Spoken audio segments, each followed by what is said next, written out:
Anybody? No. Wow. All right. All righty. We're gonna call the meeting to order at 6:45, 6:47. March 14th, 2024. Welcome, everybody. Glad to see you, most of you.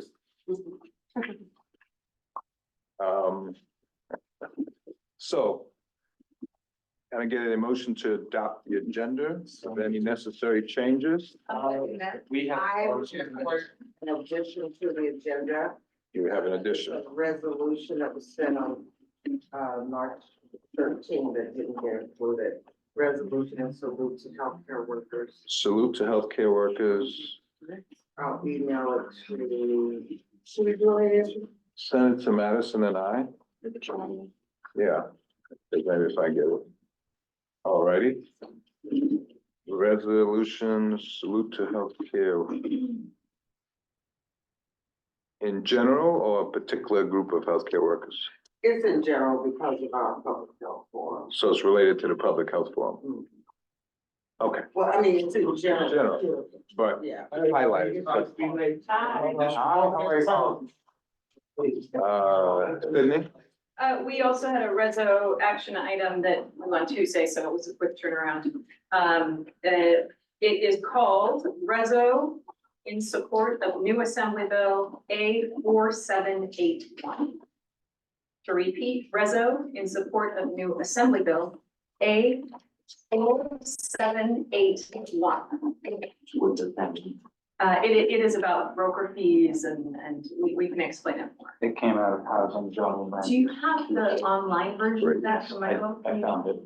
Show it, yeah, one of the time things. Great, so we have two additions to the agenda. One more, letter of support. Oh, the letter of support too. Sorry, we have one more. The letter of support for 501 West 143rd, Article 11. We still are drafting it, but it's basically going to be the letter that we could show tonight. 143rd. 143rd. It's Anita's building. Oh, from a meeting, yeah. Yeah, Okay. and we're gonna basically take a letter that Sean wrote in October and just redraft it from us. All So right. we can show that one too as it is. All righty. Any other additions to the agenda? No? Okay. So.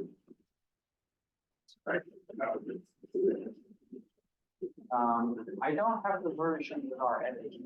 Oh, no, I. It's definitely an online version. Okay, great. I don't know if Mike made any changes, but we just have to make some language in that one.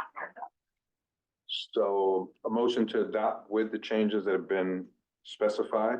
So no movement. Second, Second. thank you. A motion to adopt the minutes from the February 8th, 2024. So, second.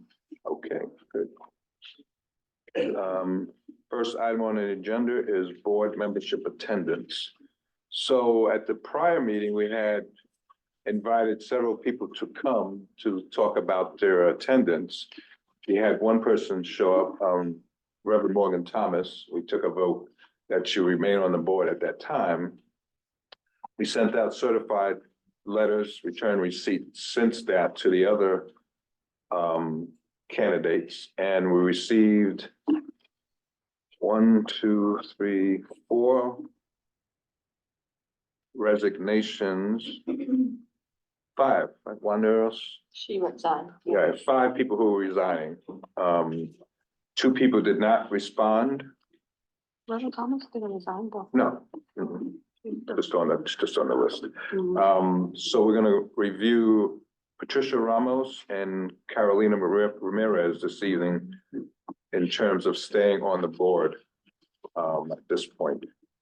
We've not heard from them in the letters or phone calls, so I would take it they don't want to remain, but it's procedural that we go through it.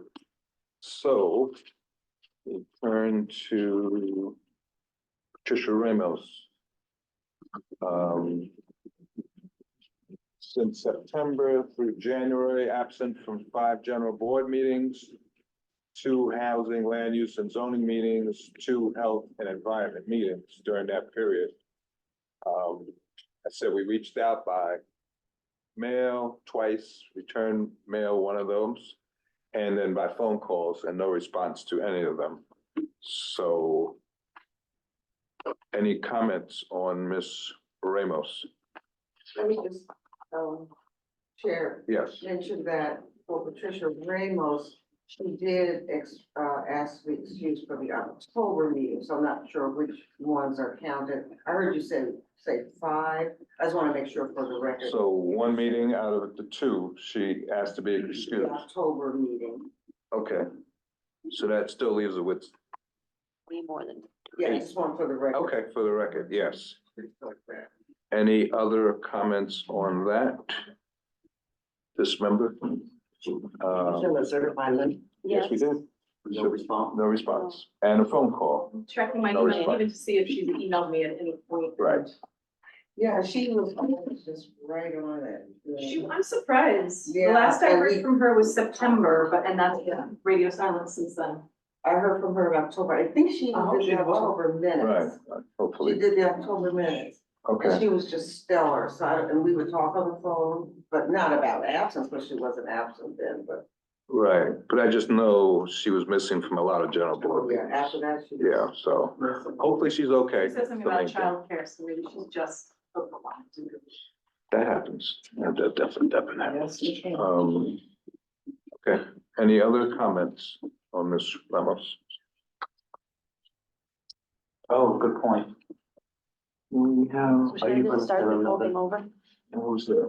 Nobody, but I it's recorded, move so. that we enter into executive session. Already? Yeah. Second. Thank you. Already, Second. thank you.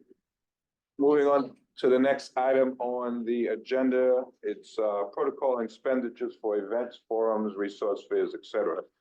We have a fantastic event coming up on Saturday, the forum, at the forum, health fair, hope everybody can make it. I've worked closely with Laquita, she's worked endlessly, and Edwin as well, to make this an event. The brochure, I looked at several times.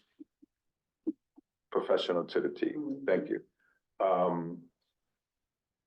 That being said, I just want to make sure when we do, I know we have economic development, seniors coming up, you have a particular budget, right? So what I would suggest, what you did last time, where you can get donations of food, water, whatever else, do that.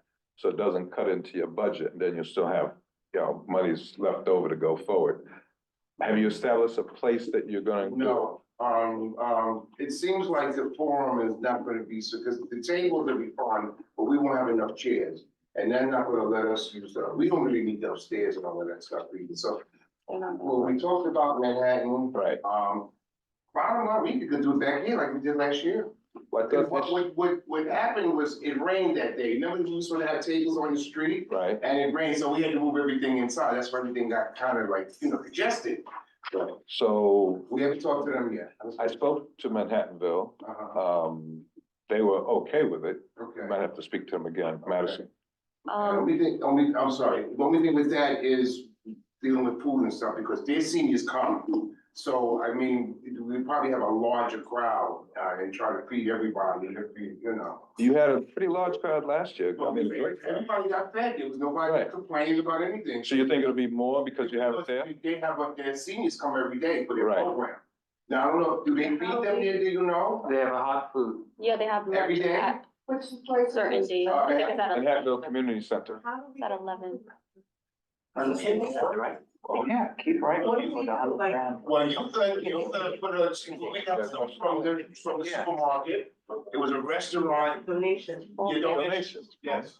Was it- And they requested Oh, enough no, time. So, Yeah, well, that's, yeah. there is. And we had enough to. What am I trying to think of? Card. Thank you. Yeah. Is it set? It's not Yeah, set we up. have it in the office. We just need to move like funds into that line Right. on FMS, which I've been working on, I've been learning. Well, I'm slowly grasping it, but that makes it much easier to do these events because anyway. so they don't have to buy it, they don't have to buy anything and they get reimbursed. Right.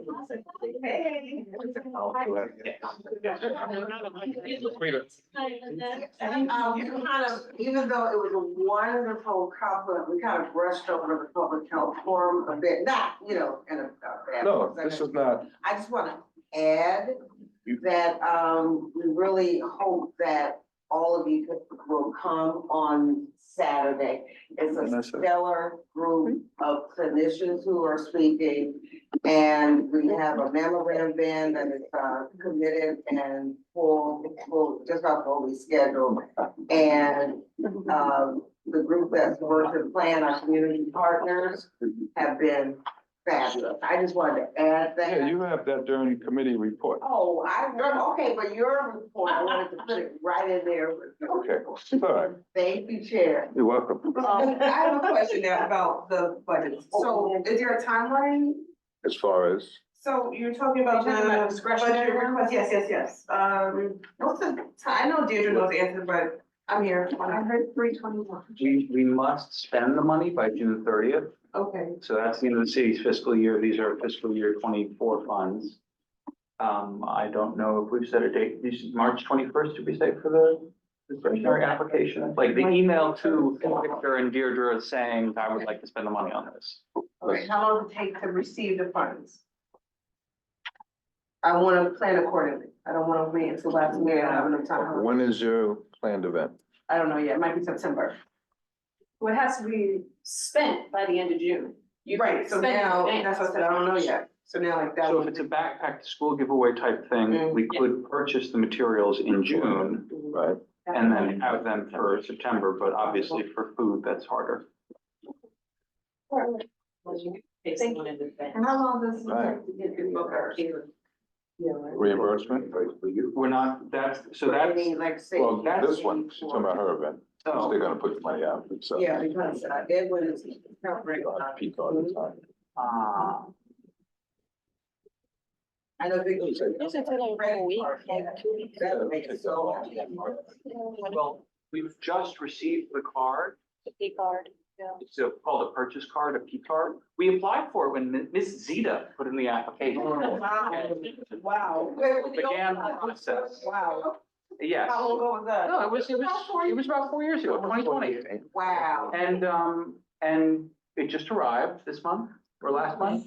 Mm-hmm. So can we use it for this? So that's what Madison was saying. Yeah, we just have to move like the funds into a different line for the P card, which we're working on, cause like the financial management system is a little hard to grasp, but we'll do it. We just, So it won't be in time for. Yeah. So the answer is no. yeah, no, You yeah, heard that, Edwin?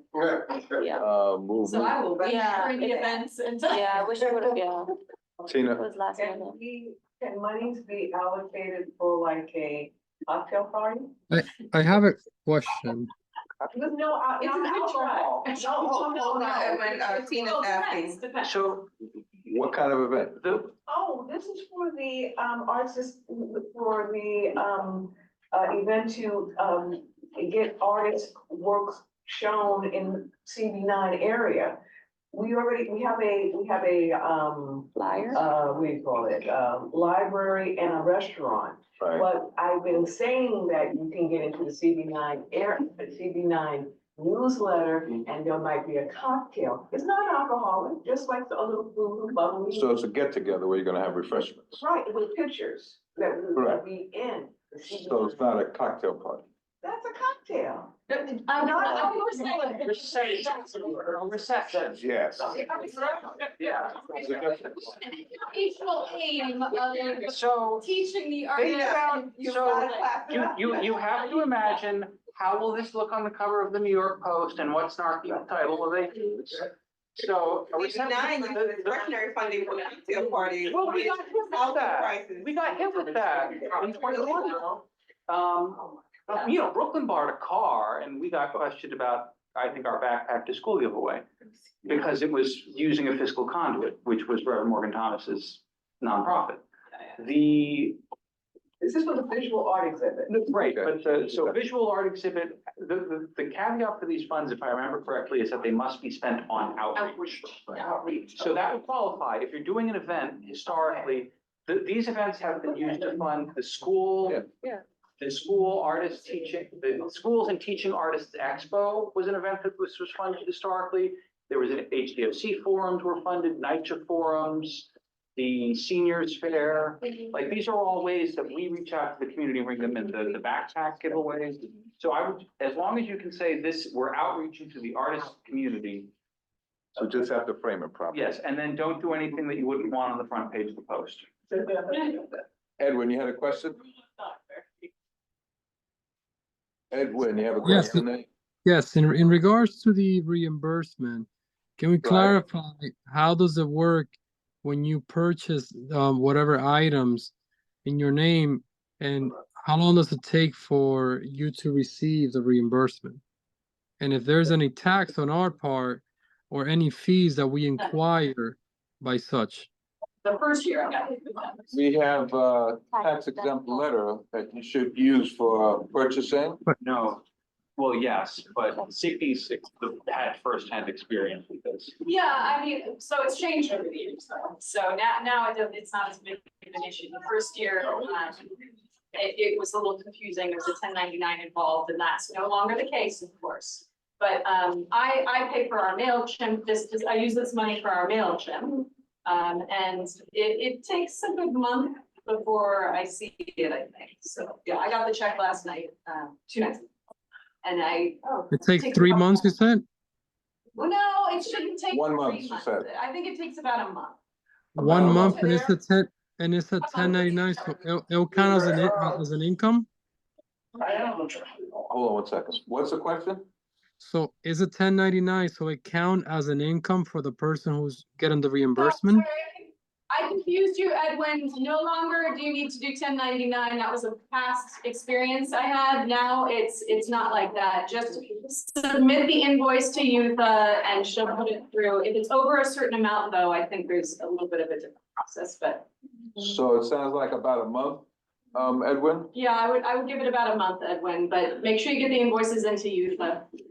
3 weeks. Laquita, you had a question? 3 weeks. One of the questions Edwin asked before is, because if it's in using a credit card, he gets interest, that 25% or whatever, 15%, depending on the credit card he's gonna use. Like they give that interest. Go ahead. Well, he had asked the question about that before. So even if it's later than 30 days, there's still, interest.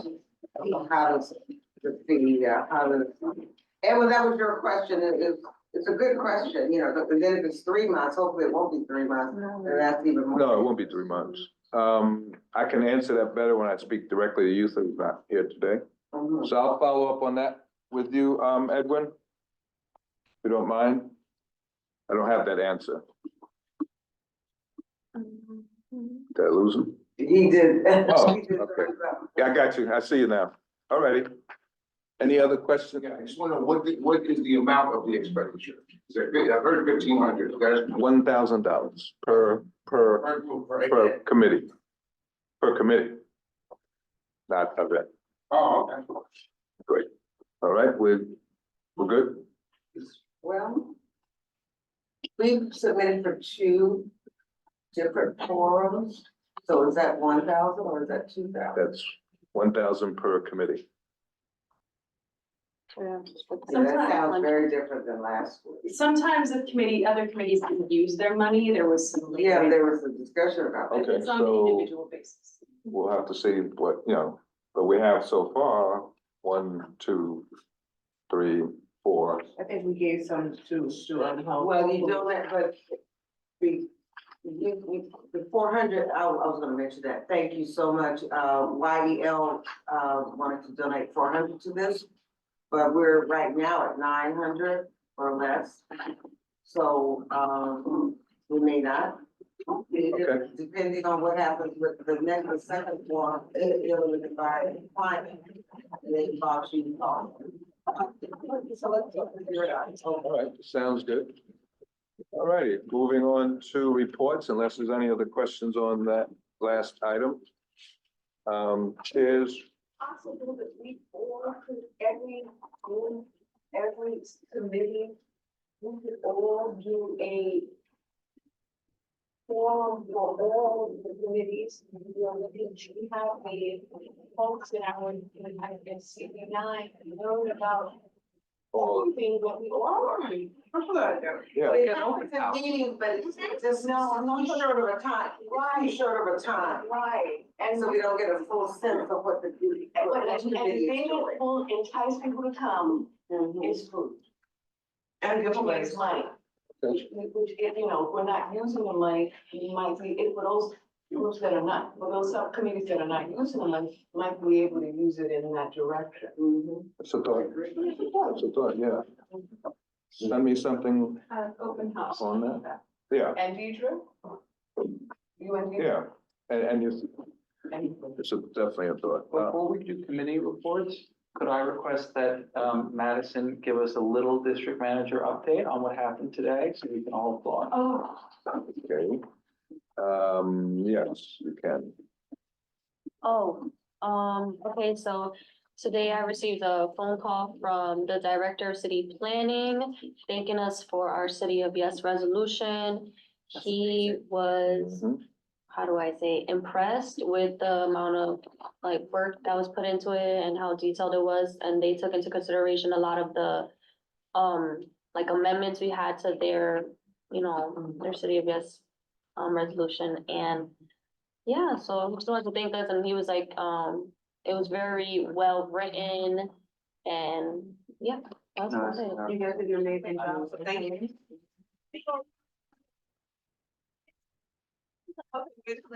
Oh, yeah. That's a major project. All right. I said, yeah, Yeah, that's it. Yeah, he did. excellent, yes. That's a big one too. How's- You guys reported this too, you guys had to end up, writing and writing it up. Yeah. So It's part of the work we do. I'm gonna jump back to Chair's report just right quick. Everybody was at the general board, you saw what happened there. I asked that, and several people asked, but the commission had come. I spoke with Sheena Wright, got back to me, the commission is not available on that day. But she did speak with me on Tuesday. Myself and Yutha were on a call with her and three of her assistant commissioners. And I expressed the same thing then that we did at the meeting: lack of transparency, lack of communication, a lack of being gracious enough to give us a reset, because I asked for a reset. And she heard me and then went on and spoke about how the program's moving forward. I said, well, you have some discontent people in the community because they're not hearing us. So when they came to the last meeting, they could not explain certain things to us. The 149th Street Block Association did a FOIL request to get information about the 311 calls, which was, I wouldn't say it was turned down. The answer was, that's public information already. So I asked that we are able to get that information to see the calls prior to and what it is. They claim it's down 68% as far as rat calls and rats. So we shall see. Montefiore Park, I mean, I think that was probably discussed. We're hoping to clean up some of the issues right here by the subway station, homelessness, drug consumption, drug sales, sales of stolen items that are out on the sidewalk each day, and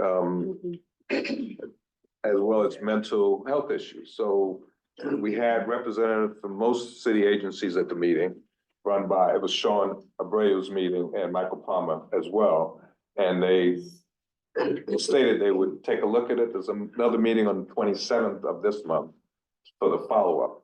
I have not been able to speak to anyone to see if the police presence has increased, but I've walked by a few times this week. I haven't seen any increased presence. So maybe uniform services, can you follow up on that about maybe details as far as when or what police presence they're doing out there? I've not seen. On what site?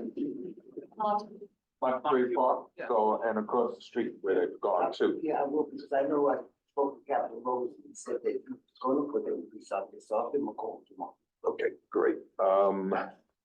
BRC, Trying to find them space for that website. So they reached out to, City College. College. yeah, I think they're gonna get the academic, complex. Yep. BRC meeting with the parents from 153 Parent Association. I went to that meeting. And, I was disappointed that not many parents showed up in person. I never found out. I asked how many parents were online. It was 3 parents there in person. Laquita was online. There was only about 11 people online. The only thing is I didn't see your name. I wonder if they were just controlling, where you couldn't see Right. who, or they were only showing. Was it a webinar or was It it? was an actual meeting. No, it was a meeting. I don't Because know. webinar usually you can't see. Right. But we could see in, and there were only, like Victor said, I There's only- sent him a text, like 3 people. 3 people in the audience. It was that was that rainy day. But, so anyway, I explained to those who were there, our issues with it and are still being opposed to it because of lack of, once again, communication, transparency, and what's coming there. You know, we have supportive housing in that area already. So we were just concerned about, and they're displacing Heritage Health, which will move down the street, but still, that was like a one-stop shop place, I always said, that you can go there and get several services. I have not heard anything about, the dental facility that's in that building or the optometrist that's in the building. When I asked them, they said they didn't know, so. And just security-wise, we asked what will be in place, and they said they would have security that would, patrol the building. Just so you know, Officer Schumer and I talked once in a while, he calls me up and chats, but, he wanted an update on what's going on, he feels like it's been radio silent, BRC, and he's like, this is forward, this, I think.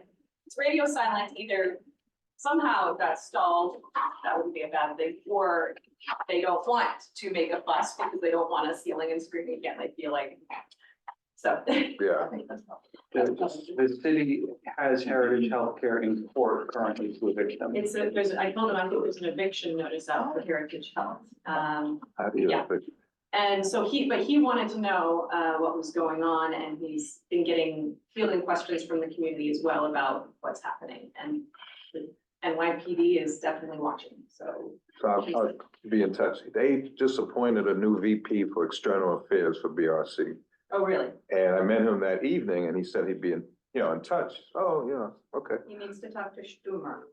I've emailed him since the meeting. I have not heard from him since the meeting. So I'll try him again, but yeah, I'll pass the information along, so. he can reach out. Schumer is like the one that's been really.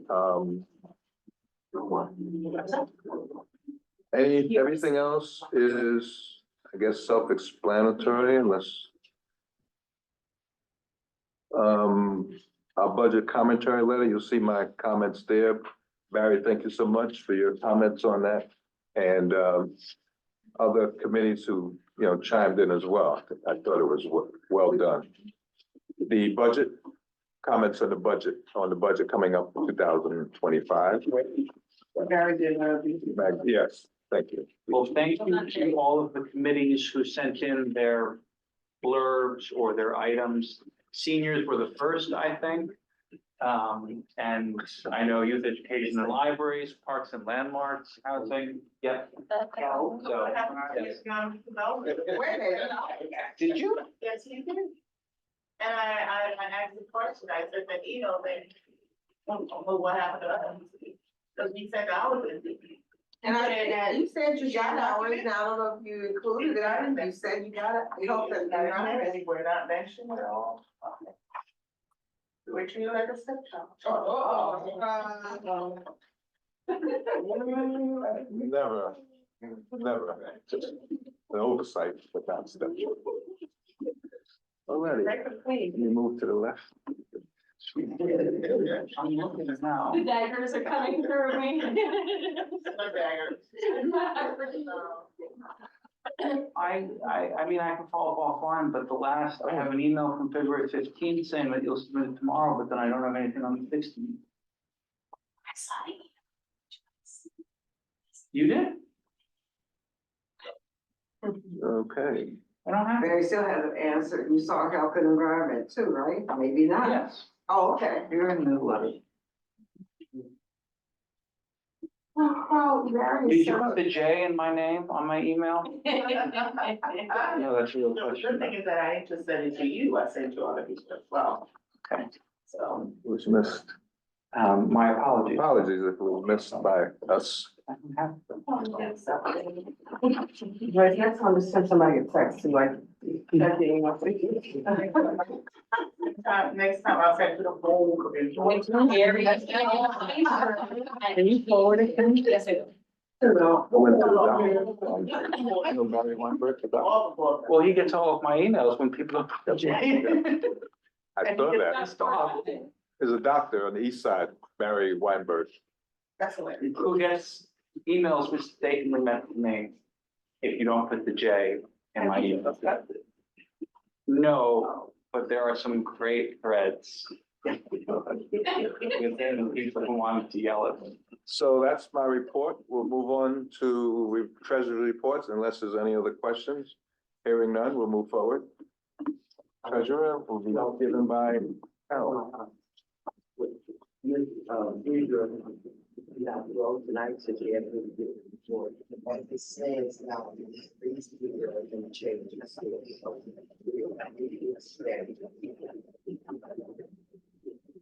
Oh, it's a true. Okay, good.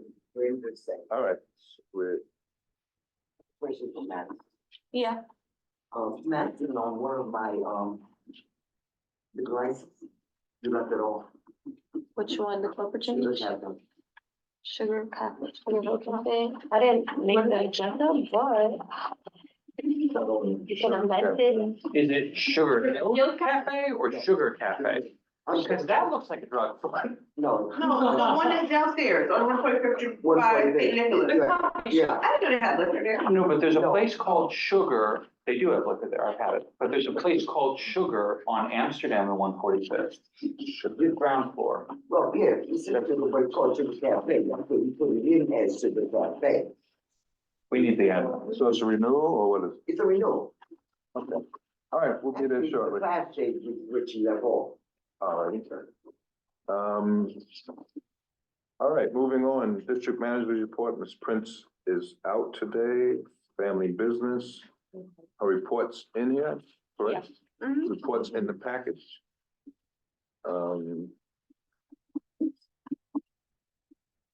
Any questions there? We can take them up with Ms. Prince at another date. Committee reports. Starting with seniors. Alton, want to do it? The report.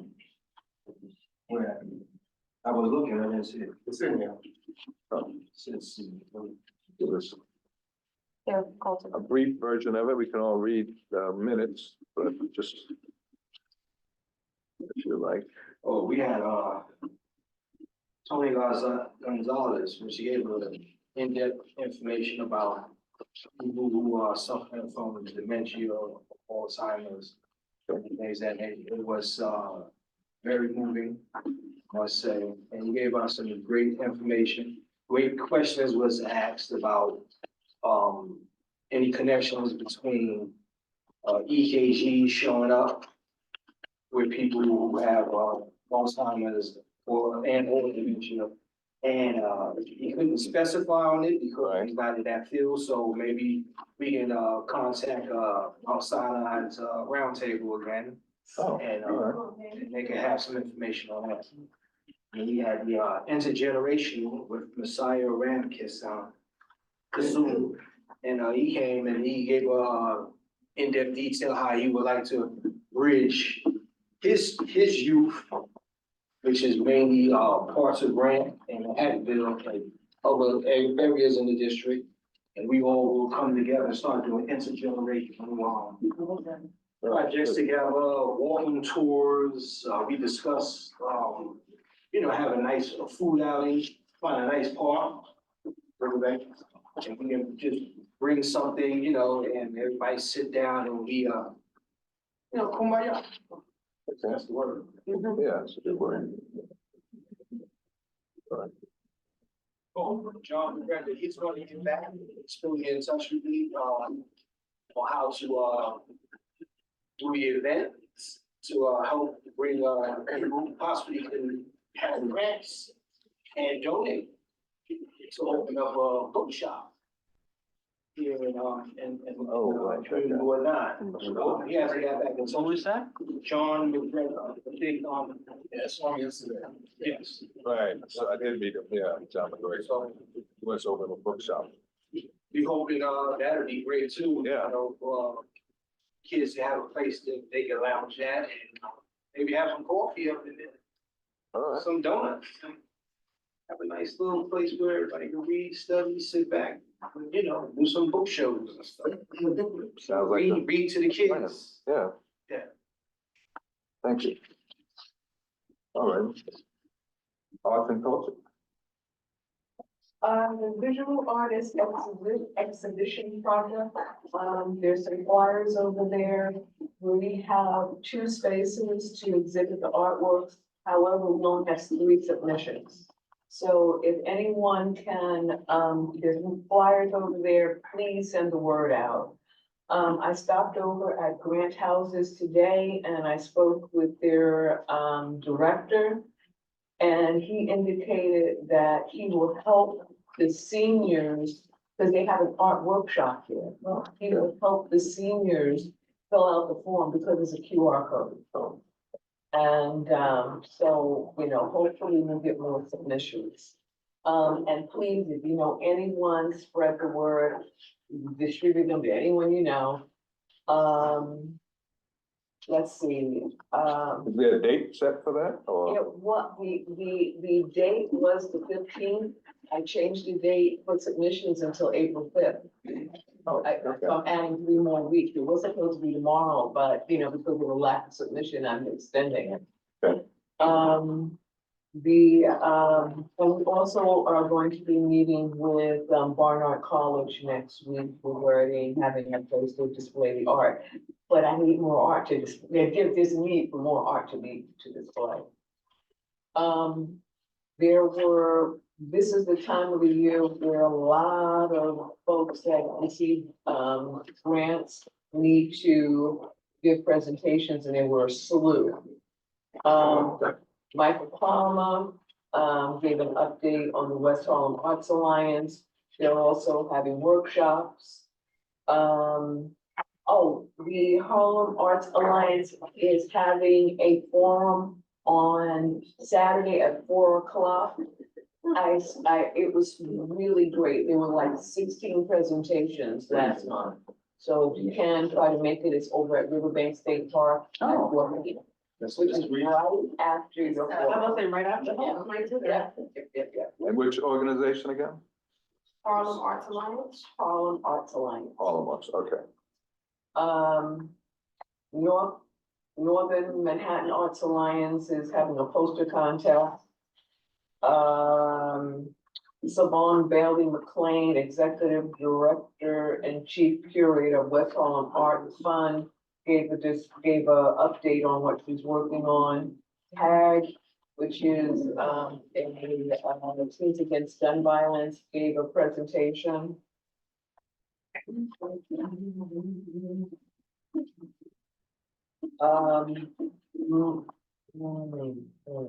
Marseille Documentary Center provided information. They have a bunch of different movies going on this month.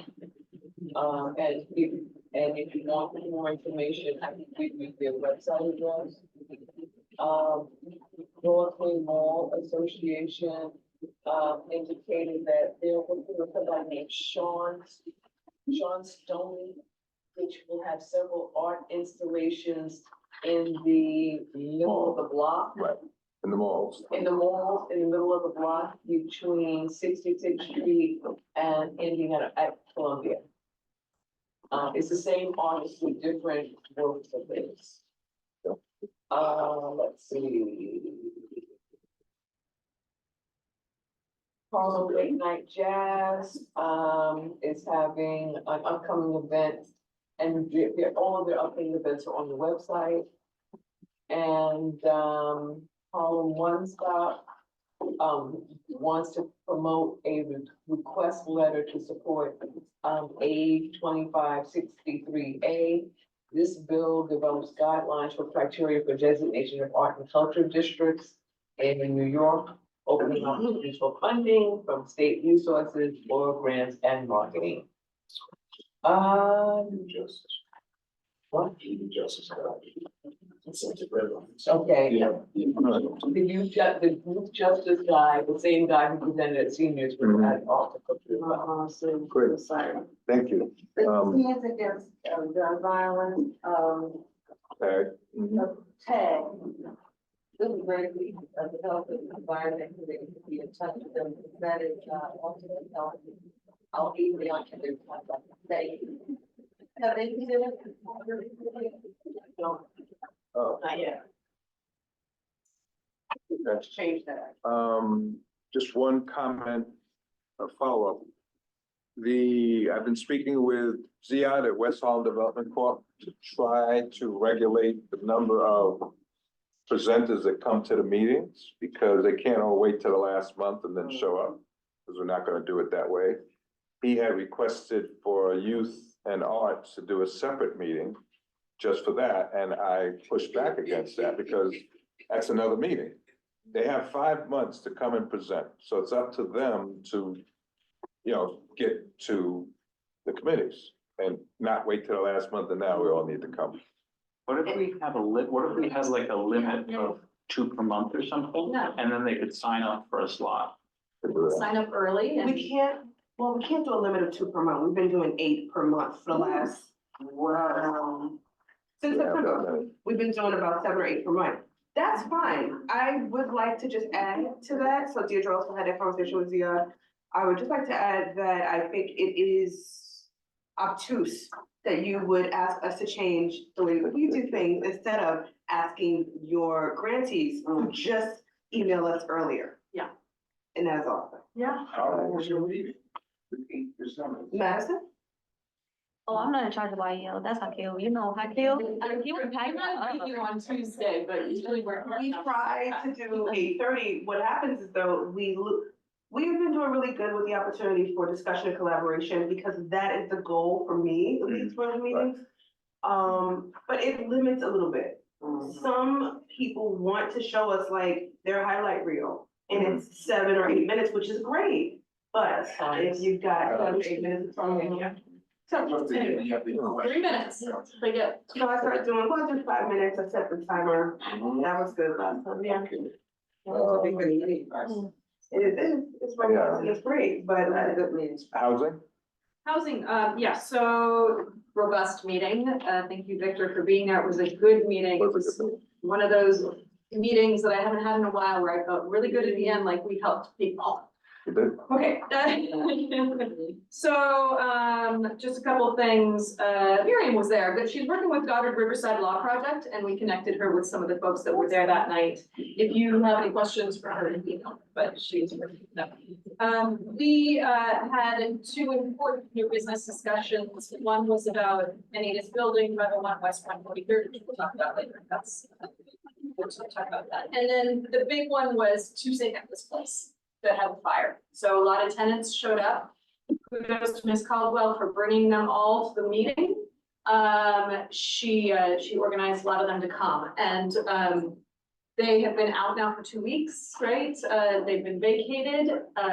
Most of them have not been able to get in to get any of their things. They've had workers come in. They're worried that security is an issue, and they've had things stolen.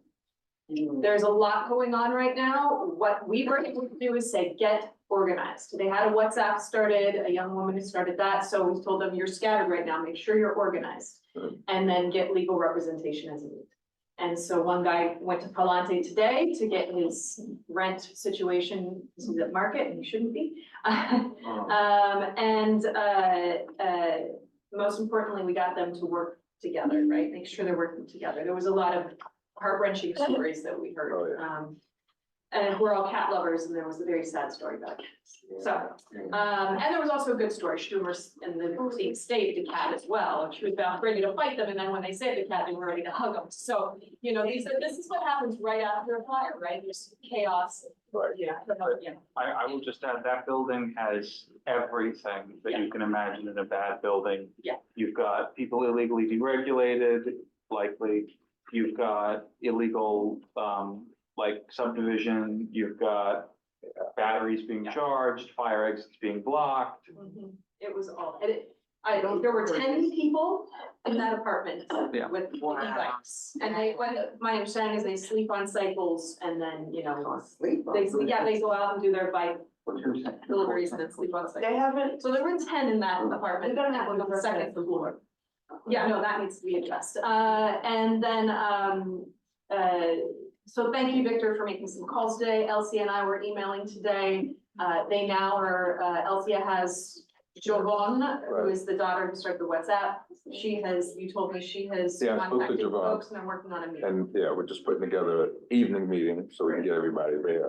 But like I said, it's a host of definitions Lot of things in that going. building that, and she's gonna do an HP action in court, so we can find out exactly how long it should take and try to hold the landlord to that. They're saying a year 2% it should only take it takes more than a week. That's to do, to get them back in. To get their stuff, you mean? Yeah, to get. oh, to get the stuff, Yeah, no, sorry, not to get them back. right, To get their stuff. right. Yeah. So they're working on that, but, I'm Elsie, surprised to hear that it's been 2 weeks and they're still out. still, yeah, Again, the normal practice that I've observed is the FDNY has people come in as soon as they've cleared it, that the fire is out and that the building is stable. that hasn't happened. Yeah. So kudos to Victor, kudos to Barry for all the advice the other night, kudos to, you know, the folks that are really standing up. And Yeah. kudos to the tenants for coming and wanting to stand up for their rights. And we've heard So- some stories there. Most importantly, kudos to them for Yeah. coming. Did anyone follow up with Ms. Fall? Someone just joined. Fall. Is the woman who was placed with a random family, that Right. was the lieutenant of record in Donald Notice's shelter? No. I don't know if anyone followed up. I knew you and I'll check. Yeah, Okay. Ewan was, Oh, yes, yes. Ewan and Tiffany. Yeah, were both so right. his building, or the organization's building. Shelter on 30, yes, Walter. The person that passed away, is that the person that fell? Or was it the smoke? It was the one that fell, 'cause they never said. Yeah. And where are the people staying? Did our Red Cross move them in? Red Cross, They usually just do like 72 hours or something. Red Cross puts them in a hotel usually for 72 hours. And then they either get placed in an HPD shelter, or they find their own accommodations. Do they try to find the same neighborhood or? I think they do their best, but it's hard. HPD does not have that many shelters of its own anymore. And the landlord's still collecting rent? The landlord rent is supposed to be lowered to $1 a month. They have to file a form with DPC. They have action. and, All right, another time we should have like a talk about what happens after fires and how to address it, so. That said, City BS is still on our plate, zoning for housing opportunity is next, keep an eye out. 451 Convent Avenue is going down, sadly. This was one that has been a fight since 2013, when this nice lady was touched. It was a landmark building that went down, you know, it well, I'm sure, and, it was a very quick process. The city put, the landlady was doing something about it, and then she brought in workers in February that were illegal workers, and they did illegal work, and then the city came in and did, looked at it and said, nope, we're in, so they pulled the permit for demo. And that went really fast, like, I noticed it one morning, and that's how we learned that it was coming down. We gotta find out what else she owns. The owner of the facade that came down on, same there. 724-726 came to our meeting, and he was asking, how do I get funding to help me fix my building? So we connected him with UN and some other landmarks conservancy. So another person that came for help, and we were able to. Let's see, that's all I'm gonna really talk about, I think, for now, other than I got some emails from Elsia today about NYCHA tenants who are concerned about the spike in evictions being filed, and wanted to know if we could have some sort of tenant meeting. I told her, listen, we've done this at the very beginning of Pact Rad process, and we explained to them this is what could be coming down the pike, section 9 to section 8. Right. And we tried in the beginning. Tenants Association made their choices to move forward. They're not happy, some of the tenants are not happy. This is what they heard today, and I'm not surprised, but we can't get involved in tenant TA issues necessarily, but if we need to do a know your rights forum That's something. or something like that, let me know ideas, who might that be. Like- Some- This is frustrating because we flyed every door in that building, Oh, yeah. in those buildings, in Manhattanville On up and houses. down the. Mhm. Yeah, And Yeah. and now that- turnout was abysmal. Yeah, and the tenants, But now- now that it's happening, like Right. evictions are, the COVID era is over with evictions. So it is frustrating. Towards our crowd. And that's that resolution on the down to. Madison, go ahead. Yeah. I don't know if you know him, his name is Brother Paul, he has meetings Oh, here, it's- yes, he has meetings here like, She said called them. yeah, he has meetings here like almost every month. And, he, with Manhattan Legal Services, and he's really trying to push it, and if, you Need know, yeah, so if they wanna do a little collaboration, Brother Paul gets a lot of So people he's here. he's been at MLS's, nights. Manhattan Legal Services has been helping him, cause before, when they were So why on, is he on Palante? probably because Manhattan Legal Services is not our CBA. our contract people anymore, we Okay. changed to Palante, so Okay, I understand. I guess they're not really trying to help him for bringing him or whatever, so. All right. No, it sounds like this is new Maybe- information for Mhm. Yeah. Palante, and they're trying to figure out. Yeah. Maybe, But I mean, so we allowed him to use this space, right? This is UFAD, United Front Against yeah, Displacement. that's what I remember that now. And they had like a core group of 10 to maybe at their height, 20 people. I don't know if they've had more grow over time, which would be ideal because more people would be getting involved, but I tried to have a conversation with them about like goals and outcomes, and there wasn't. Structure. Yeah. There was some outside organizer from the Midwest. Well, they've now, called Palante and are trying to coordinate with them, so. I'll bring it up to Elsie as Yeah. well. I mean, I know your rights form, yeah, but they really need, Yeah, I Really mean, nothing. I under, don't know what that's. gonna be. Wasn't funding cut from rights to council or? No, it was not. No, It was expanded, that one was expanded. or it's being. Once one of those cut, so I know, yeah, anyway. all right, thank you, Sydney. Economic development.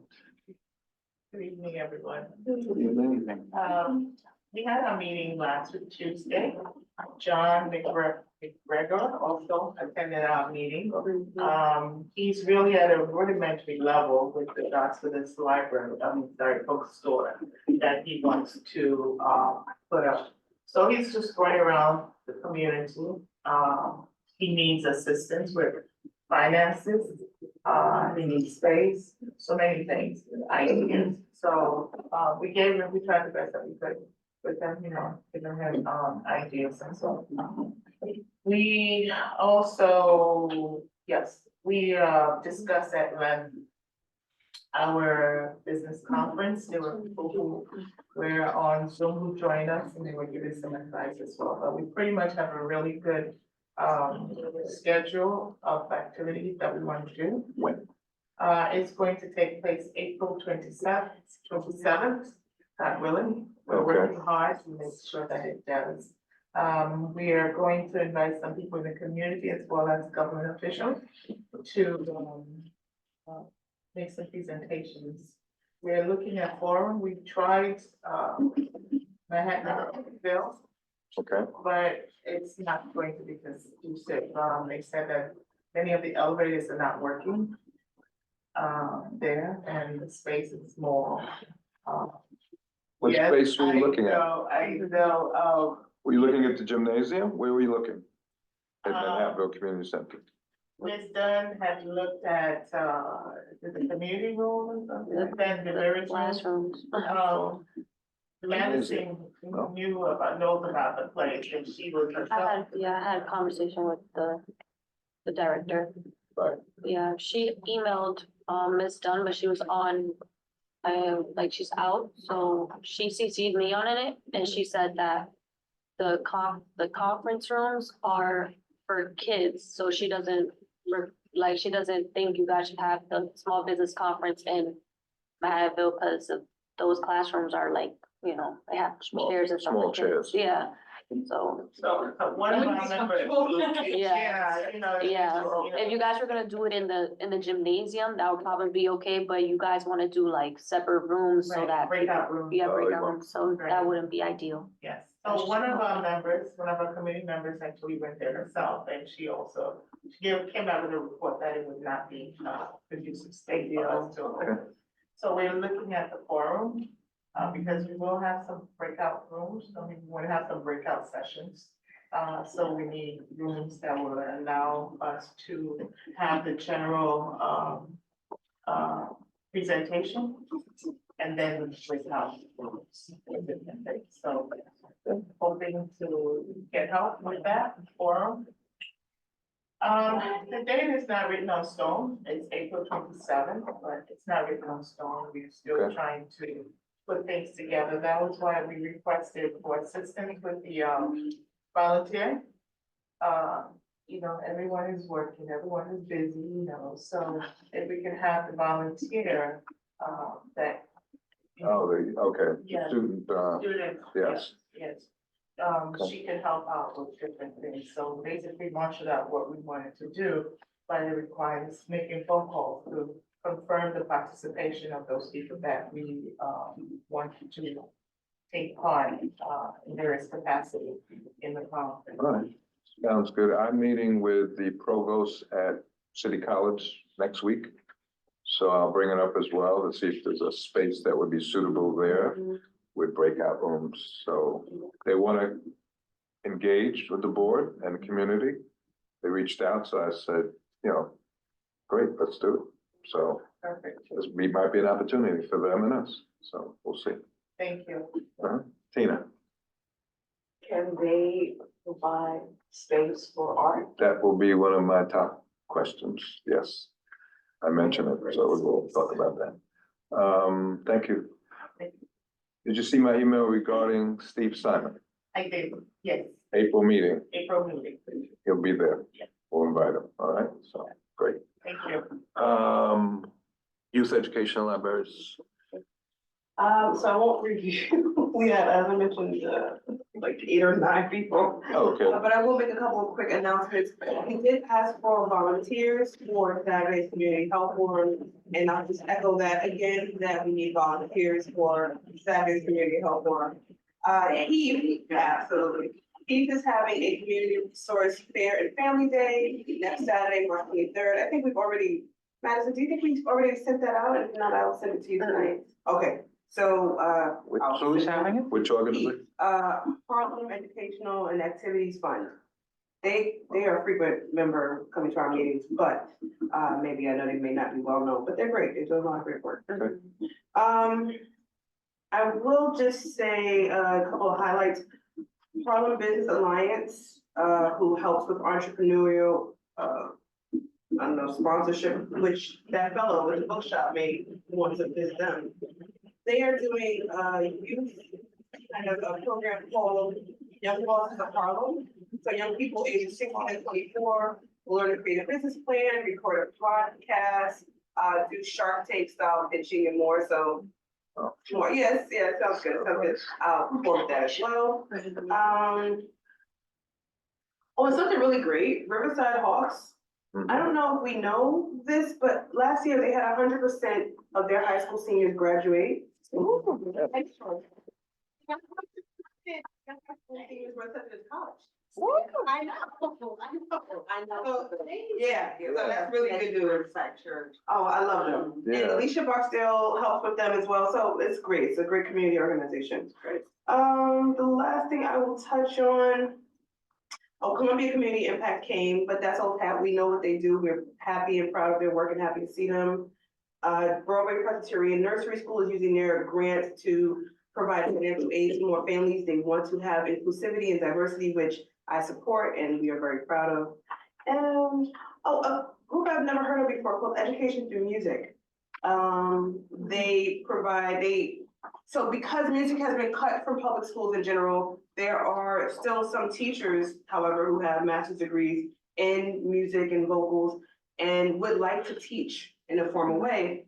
They hired those people to lead these classes in schools.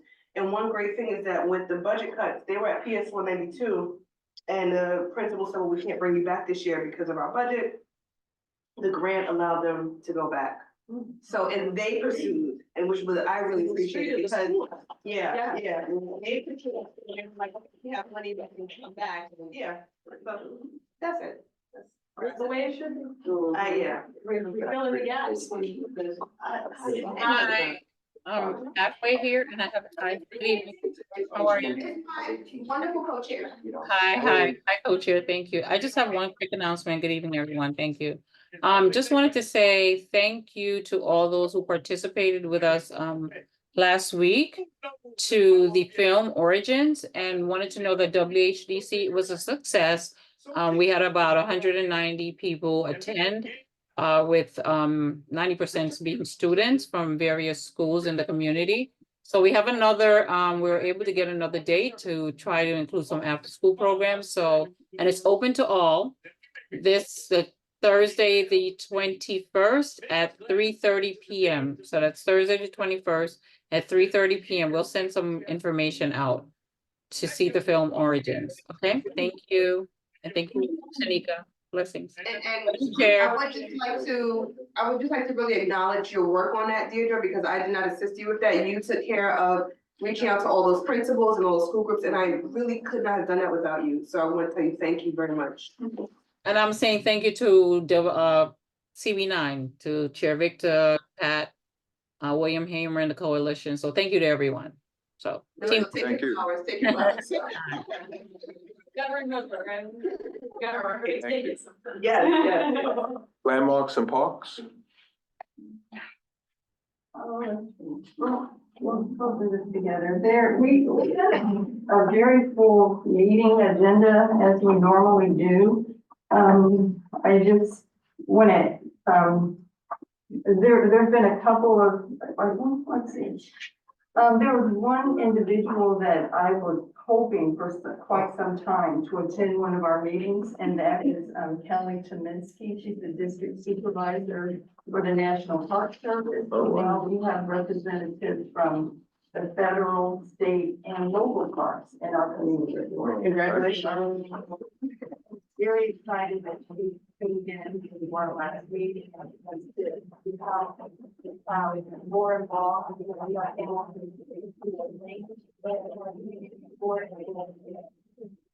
For our federal parks. So, and then also we failed to announce last time that we do have a new representative for our historic parks, and that's Tapaji Nareen. She replaced Janet, who we said that, and those, this is our St. Nicholas Park and Morningside Park. Let's see what else can I update. We had a couple of presentations, and some of you, probably already mentioned this, the Harlem Sculpture Gardens exhibition that will take place in Morningside, St. Nicholas, as well as our sister park, Jackie Robinson Park, this summer. So there's going to be about 20 art exhibitors displaying their artworks in historic parks this summer.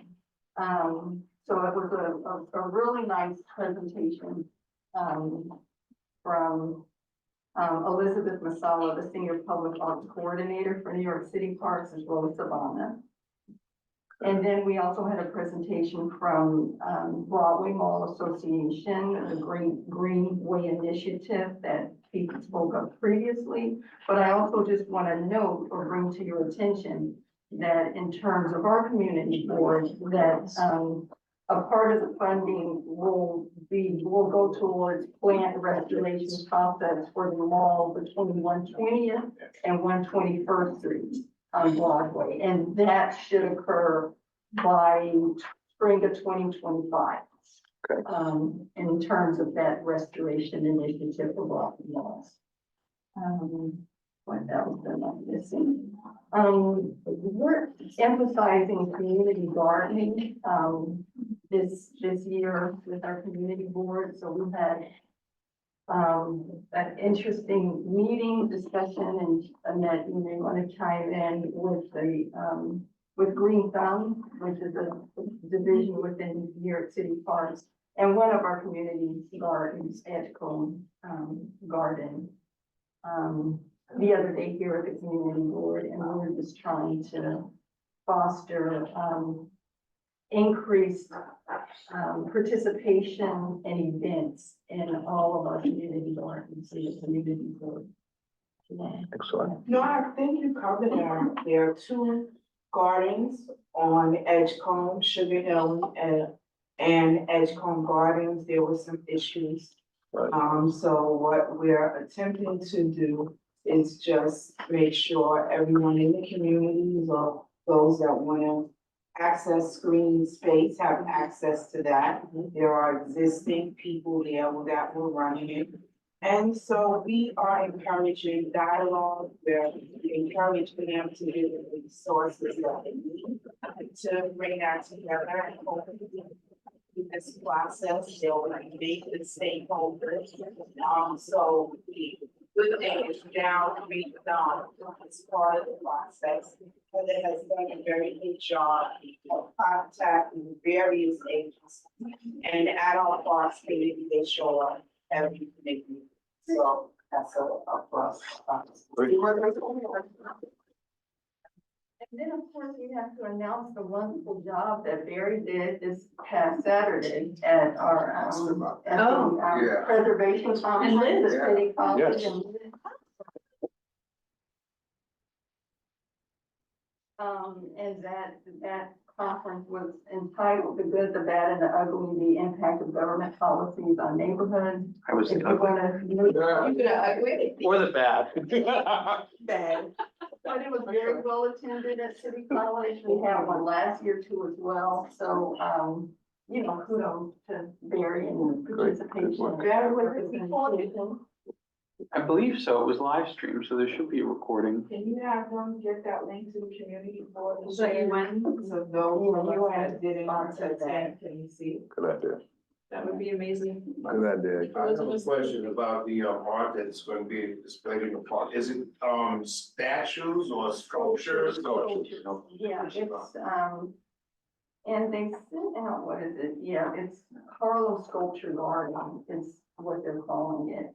And it represents various art. Can they CC the art and culture committee on that so we get abreast of what they're doing? Of course, that's. So, Yeah, they can back the Festival. Y'all may want to invite Savannah to y'all.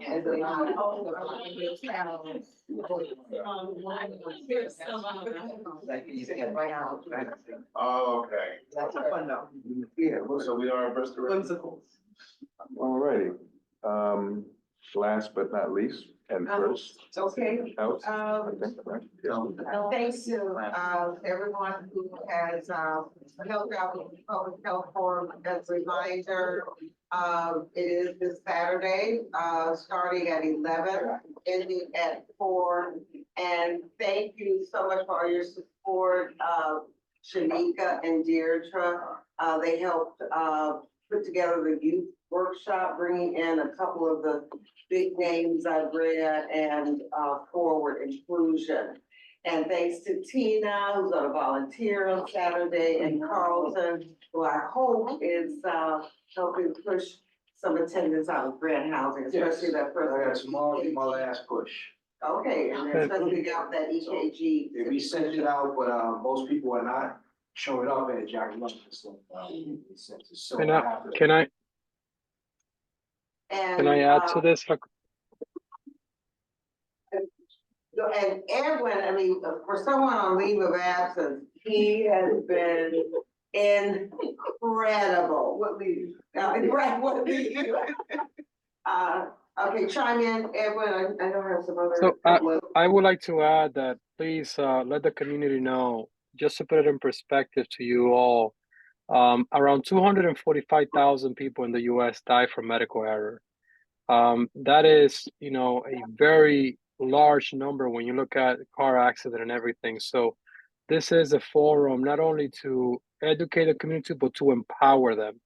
We have some of the doctors who are not only, you know, providing care to the community, but additionally they're advocate. These are doctors of colors who understand not only the medicine, but also the social and racial aspect of our system.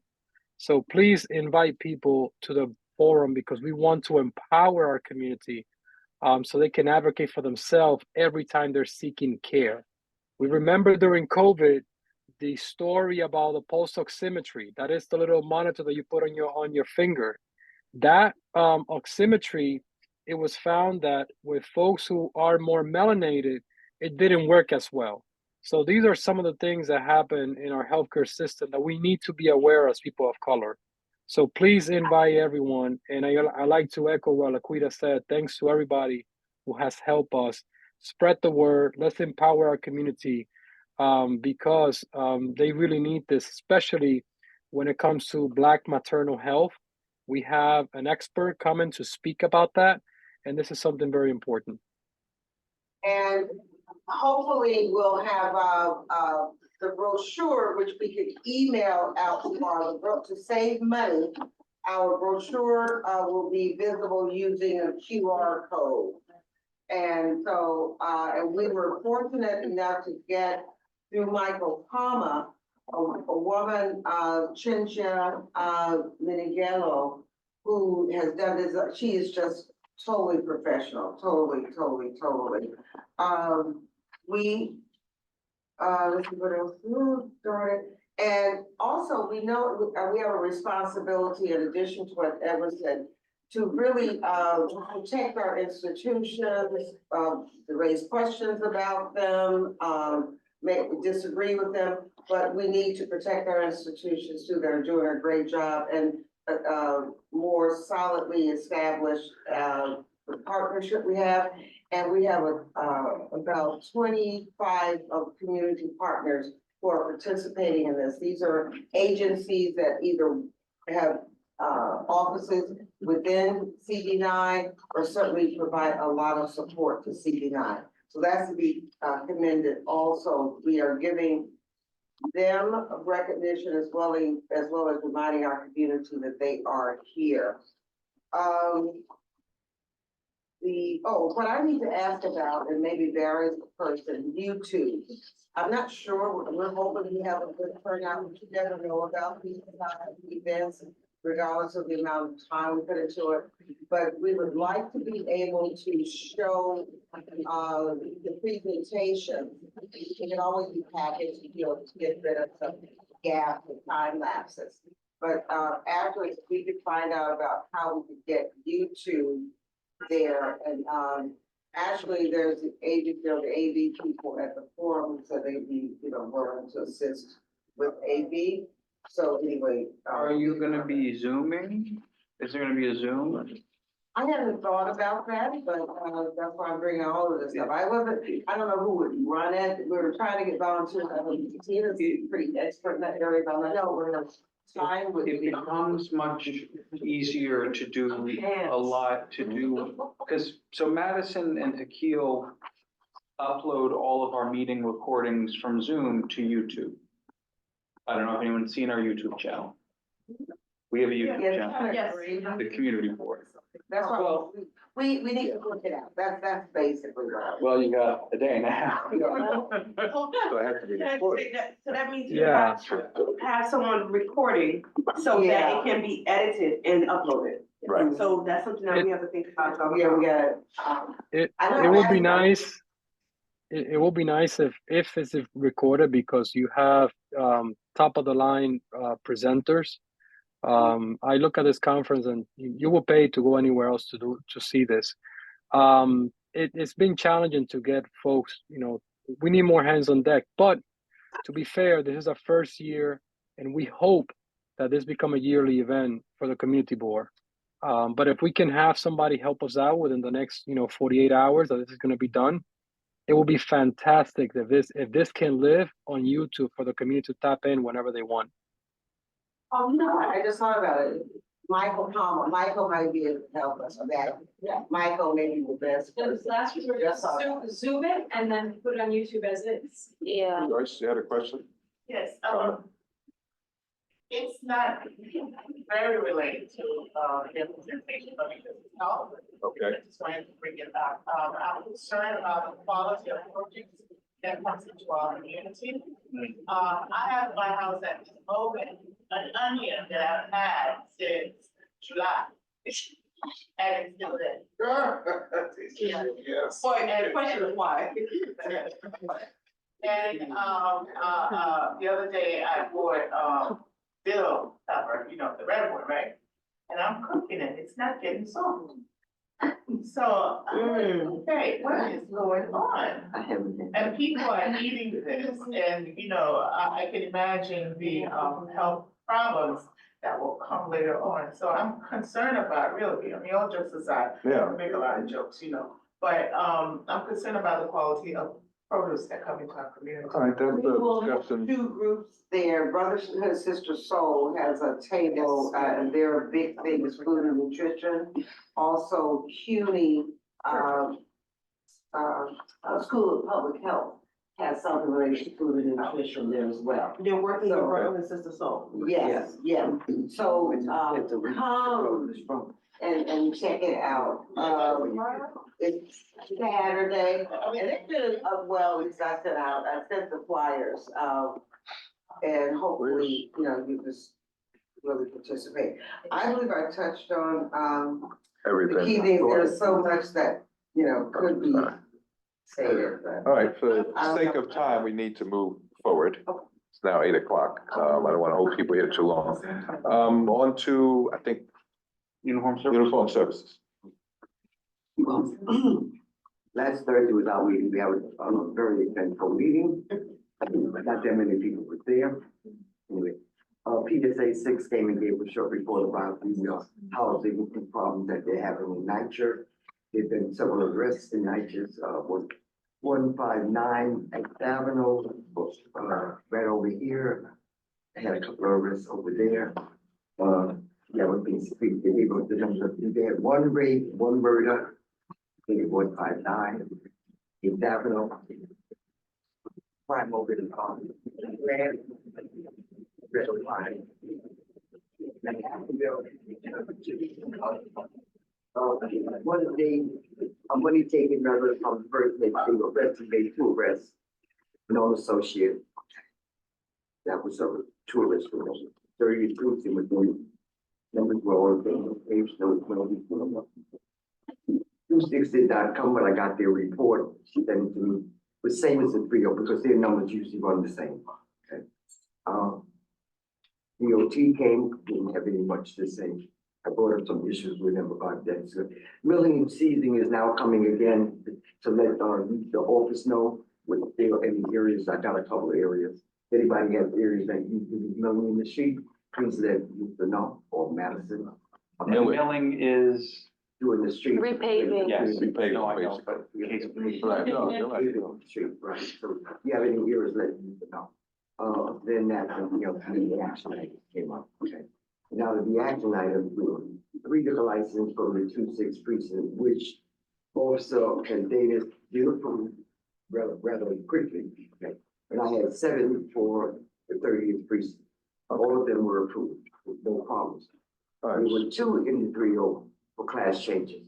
One of them was which Madison left off. Okay, so we'll get to those. yeah, but all the others were approved with the. Okay. I got it. Yes, I have a question. When we went to Martha Cure, the commanding officer, was he from the 30th? Yes. Yeah. He isn't, Yeah. And I wish that as these guys, as they shift in and out, Carol, there has to be, they have to have a responsibility to come to the board and introduce themselves. They came. Yeah, Captain Rose came. Captain Rose came, but Yeah. yes. Okay. Okay, we invited him and he came To your committee. In person. to our committee, but we No. invited him to come to a General general. board? A general, he did agree to come, Okay, so we'll follow up on that. Yeah. but I'll ask him again. That's because And he was. I don't attend your committee and the whole community needs to know who he is. Right. He seemed like, he's he gave good information, Mhm. but he needs to know who we are and we need to know who. So we'll, I'll reach out to We'll him. invite him to We general go board. General board as well. To also, be nice to meet you. To be fair to him, he's not the substantive commanding officer. He is an officer, right now, just holding fort. He's actually conferred, hasn't been given that title. Not as of yet. He's interim right now. Okay, Yeah, so. well, let me say But this, to your Captain point, Rivera. my point is, whoever it becomes or whoever it is, when they sit in that seat, it should be a standing invitation that they come and introduce themselves. I will ask. Make sure that happens because I'm the president of the Third Committee Council. I'll make sure that happens. But I'll. Y'all make that happen. Yeah, We have connections. Barry asked a question about what they were, the president. Captain Rivera, which is the captain, has been out on sick leave. Is why Captain Rose is now there in the place for now. Okay. Okay. Is Captain Rivera the young woman that we introduced herself last Yeah, year? yes, yes. Okay. She did an accident, so she has been out sick. Okay. I have a question. No. yes, Hi, Victor. We had a form for these liquor license. Do we have any idea when we start to utilize these forms so the community and the executive, they can have more context of these establishment and the request for liquor licenses?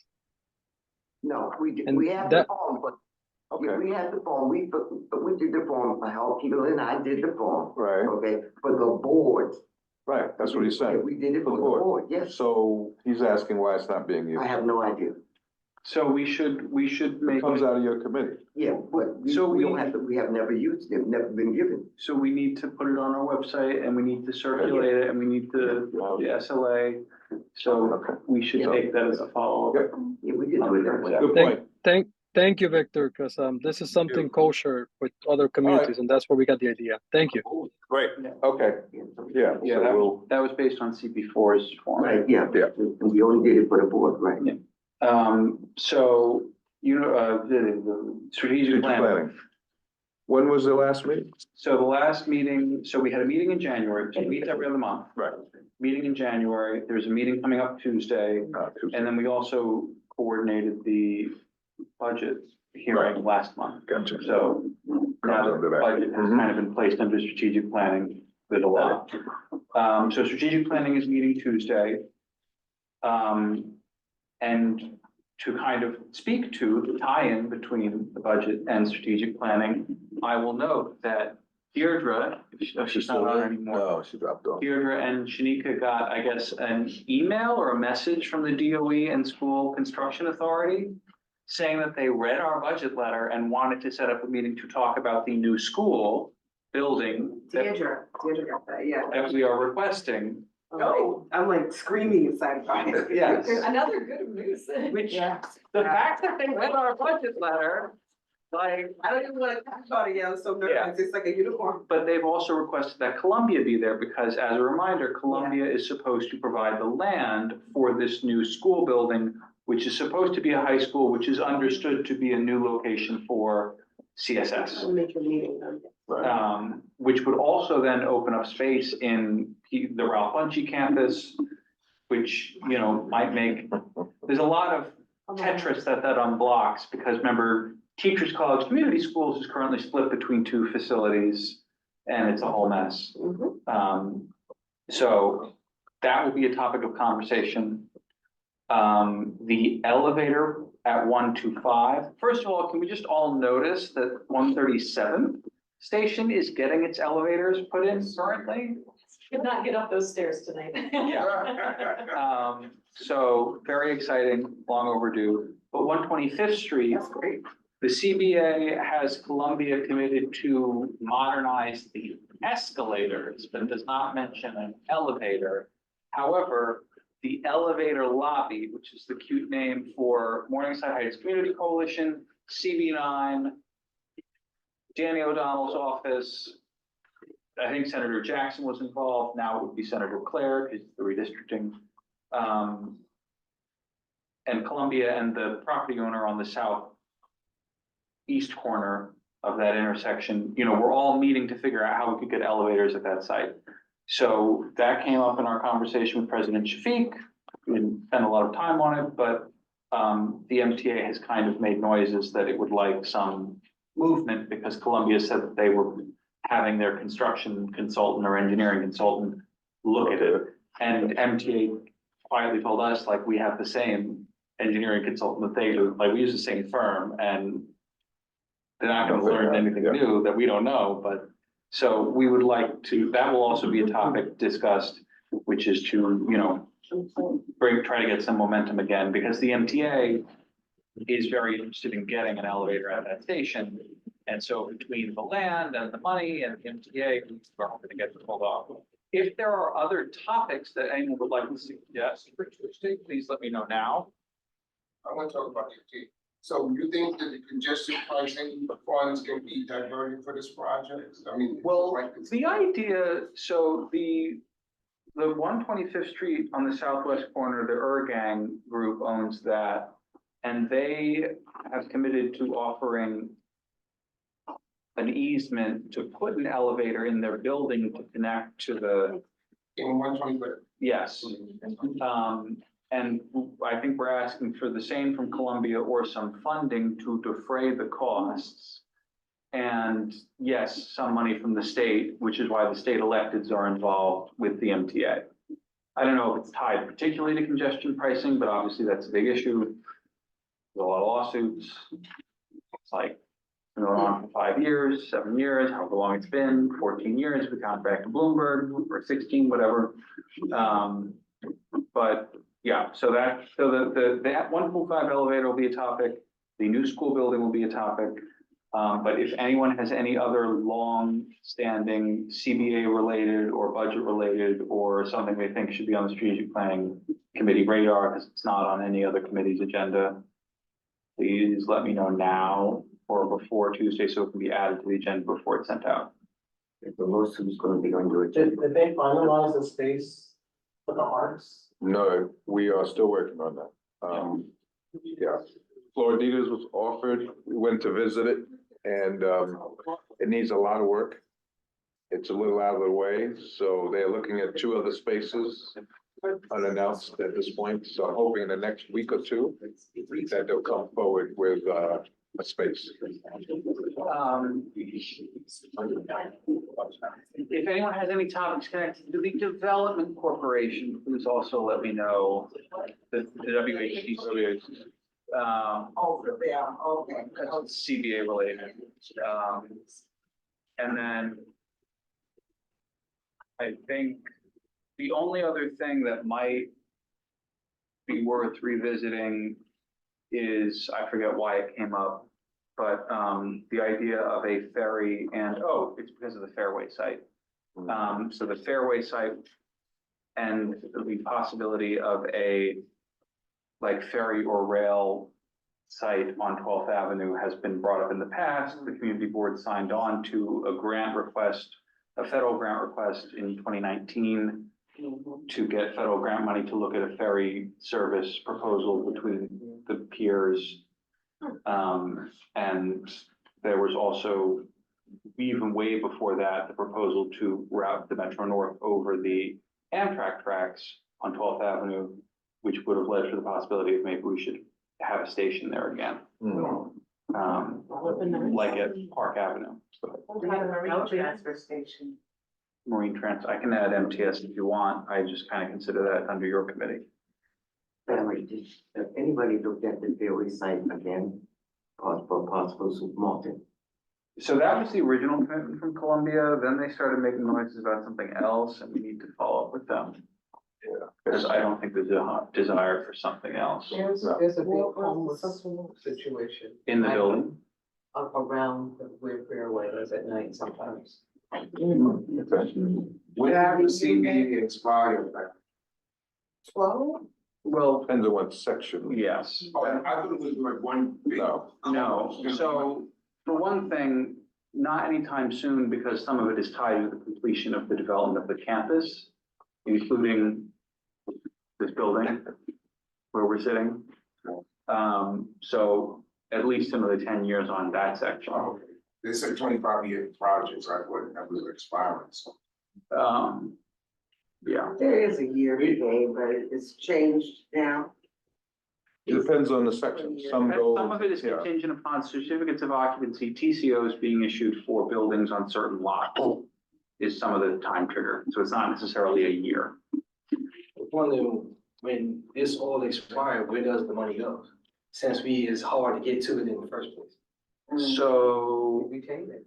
the funding, the hard cash money that is distributed by WHDC ends when?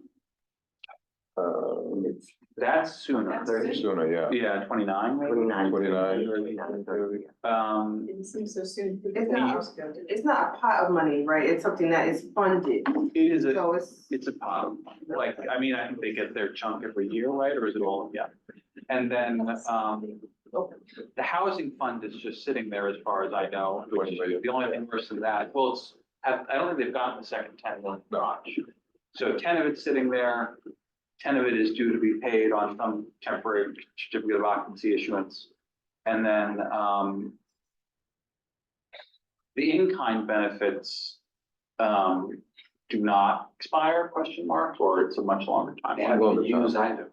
Yeah, well, but No, some of it's been used. we've had conversations with Columbia about moving that process out into a different process. On that note, I met with West Harlem Development Corp. this week, along with Columbia reps, about the in-kind benefits, the facilities on the campus. So they came up with a form. If people want to use facilities on campus, they'll fill this form out. It'll go to West Harlem Development Corp. first. They'll approve or disapprove it, and then it'll go to Columbia so they can track it.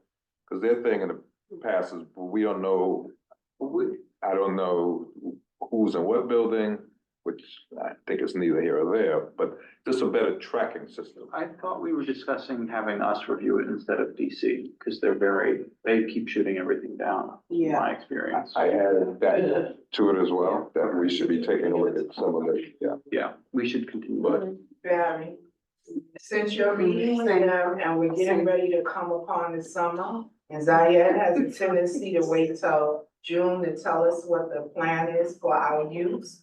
Can we discuss now what that is going to look like, what organizations they're connecting with? And if we're not in agreement, we can make suggestions and it's not at the 12:05. Thank you so Yeah, much good for idea. doing that, for that, because that was on my to-do, thank you so much. Also, Because they did that the last few summers, they waited until the last minute. And it's intentional. But it's still, because they had programs, 10 miles worth of pump, and it was so successful, For them. but they, So it's convenient for them. I just, communicated with Captain Rose, So that will be at the next meeting, next month's meeting, general board meeting. April, Yes, April. Oh. He can't come he can't come. Okay. That's great. This month, because we have our meeting that same day. Two quick questions. Thank you. With the in-kind, the backtrack on that, most people complain in the community, not just in Granville, all around the perimeter, right, on the boulevard and Amsterdam Avenue, right. that there's no wheelchair accessibilities to even offer to have in-kind or any kind of event that's done there for 10 million.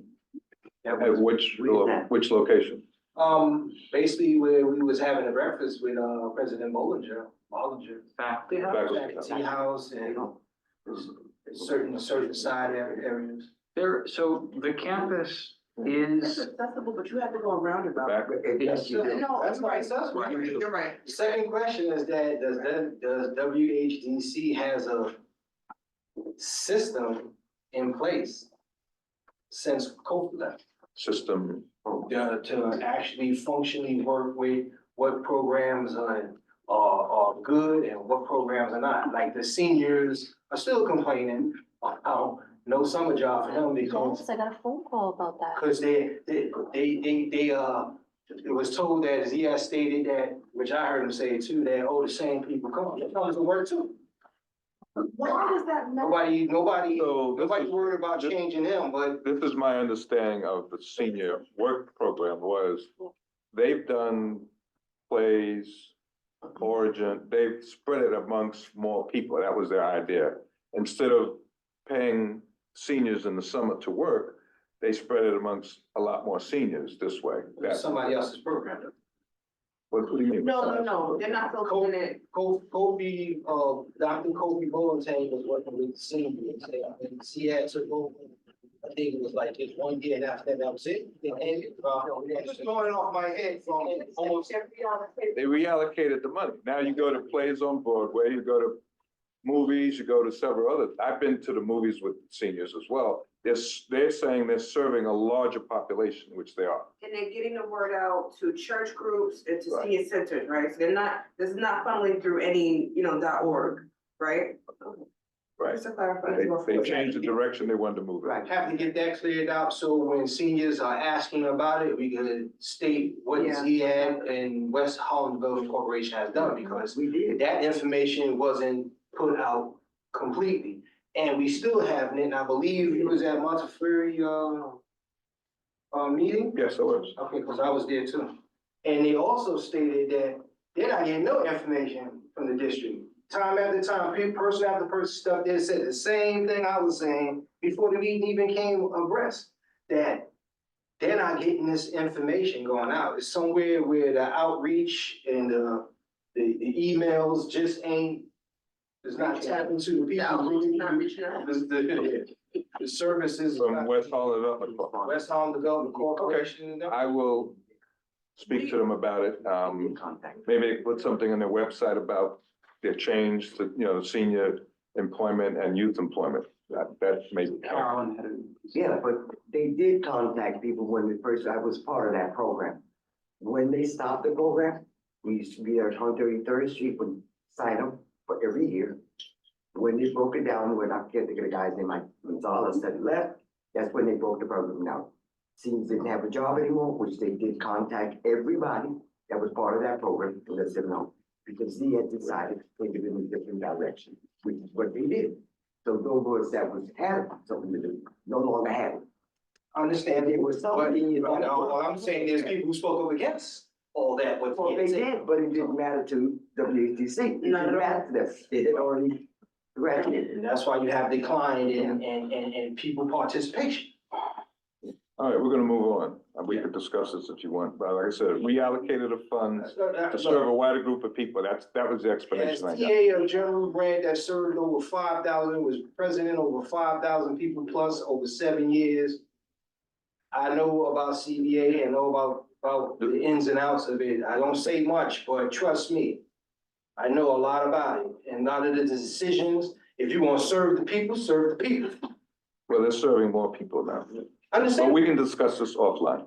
We're gonna move on. Where are we? Action items. One thing, budget hearings are going on currently in the city council. I hope they haven't wrapped up. I apologize. I didn't get a chance to send out the calendar. But it's on the city council website. If you want to check, see if there's a hearing coming up that's relevant to your committee and you can testify.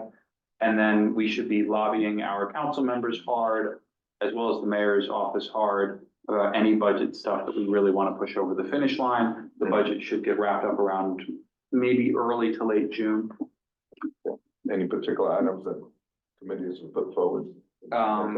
Parks, schools, I know, it's for sure. and senior centers are the three, and then TIL is a separate effort. But those three, we should be pushing hard, to Sean, to Yusuf, and to Tiffany at the mayor's office. Gotcha. All right. Action item. The mayor preliminary budget for the New York City Parks and Recreation, $60 million budget cut. Whose item is that? Parks, I take it. Montefiore, the farmer's market? No, the one before that. This 60 million, No, that's not all. Yeah, that's fine. it says Committee of Origin Landmarks Preservation. I'm thinking of it as. That narrows it down. For parks now, and it's just in support of getting more money for parks. Yeah. Okay, Make sure at least 1% of the city's operating budget is geared towards parks. We all know green space is and the reductions, hiring freezes that there have been, so that's a business. Ensuring that we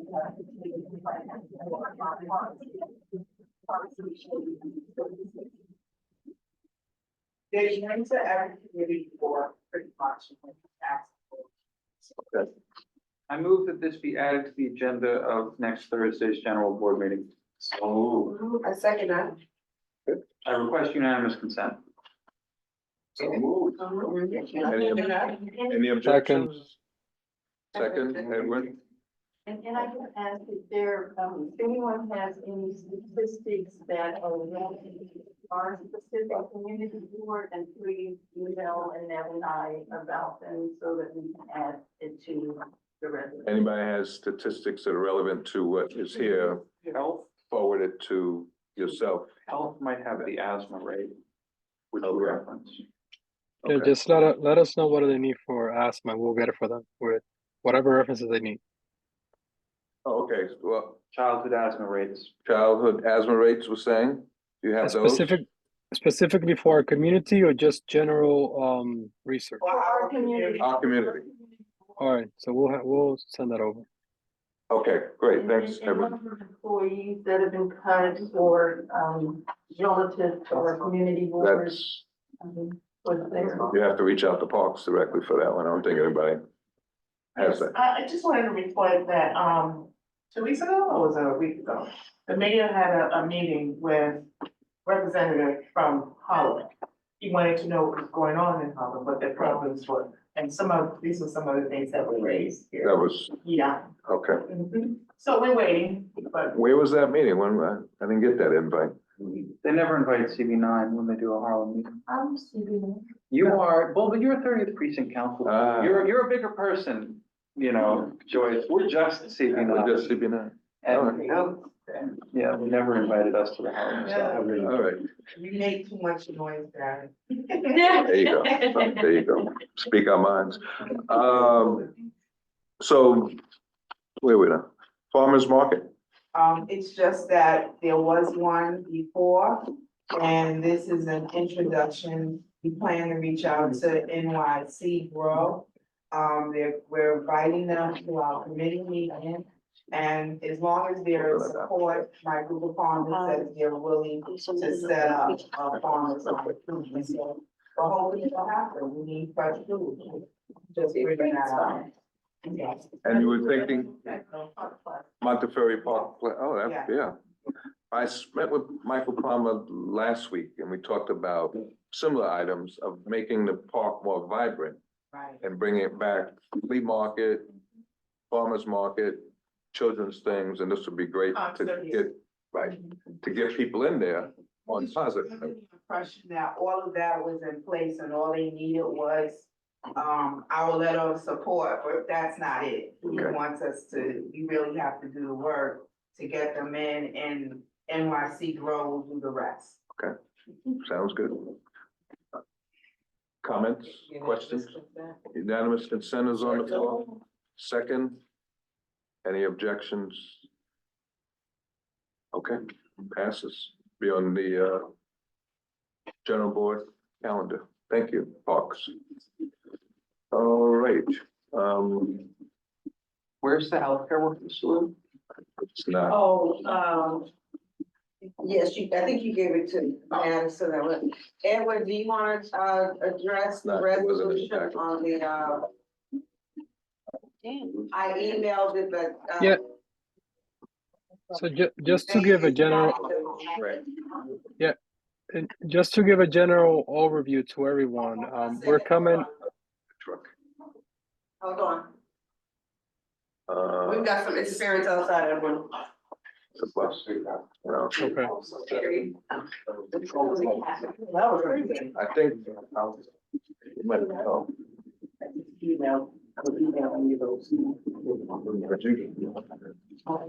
Yes. I emailed you the calendar and I was on Monday. I'm glad you brought it up. Thank you. Thank you. No. Can I proceed? One second, we're trying to pull it up on the screen. Okie dokie. All right. I didn't get it. The kudos. Oh, but that link is for the hour item. Yeah, that's not it. Oh, here it is. I'll send it to you right now. I don't know why I don't get liquid stuff. And I don't know why all your stuff just goes to junk now. Conspiracy. Literally, just to put it in junk. Just send it to you. Please come. 4 years, You have your copy, right, Edwin? and it's. Yeah, I know it by heart. Yeah, but, just that you know, we're trying to just I have can- it on the screen for the rest. Just trying to put it on the screen. If you want, I can speak while you guys try to put it on the screen. Yeah, 1 second. Okay, okay. It's coming up now. Where did you, oh, this is just an email though. Yeah, that's it. Oh, okay. I guess I'll just That we should. pull it up like this. We have a rep at DOB. I don't want to. Yeah, you can go on. Just do full screen. Full screen? Yep, we know what everyone looks like.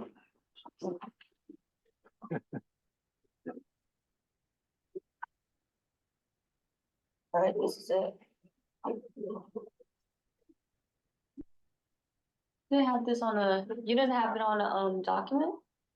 No. No, I sent it directly to whoever's named up there on March 13th, the day it was requested. But I don't.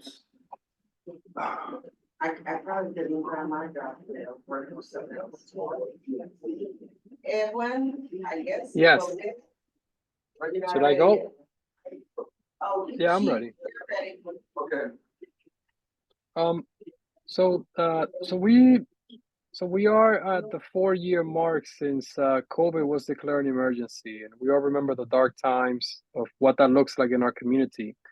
We thought, like Queen and I, that it would be nice to have a letter coming from the community board appreciating the work that all our healthcare workers have done for us, especially during that very dark time. If we can go back, that is I don't even want to think about, March of 2020. So this is a letter basically thanking them for what they have done and also reminding them of the, health disparity that continue to exist and how we are partners in helping them and us achieve a healthier community. But that's basically the heart of the letter. And it was passed in our committee with full support. Yes. Did you see the, therefore be it resolved?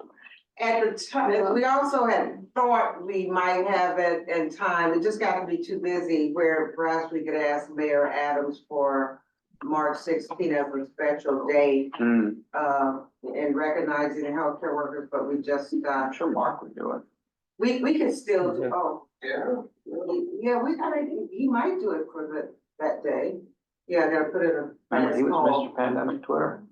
Yeah, that's right. Okay, so we might still try to do it, Edwin, if we get the support of the board here, but, Manhattan Borough Board and Daniel O'Donnell had it first on their, appreciation on the public health board on there. I request unanimous consent to add this to the This general question board. before you go. Is this going to be citywide, or this is to recognize the health workers citywide? And are the other community boards in agreement to add to this or to? Or is it just? It's a good question. We hadn't, it's a good question. And it would be a good effort to lead, but we didn't have time even for that part, but we were thinking health workers citywide, anyone who provides that service in particular. Truly. So I request unanimous consent to add this to the agenda for next general board meeting, as it's 4 to 9. Unanimous consent. Any objections? Unanimous consent? Hearing none? Wait a minute, unanimous consent to present it next month. No. Yeah, no, next week. Okay, so moved.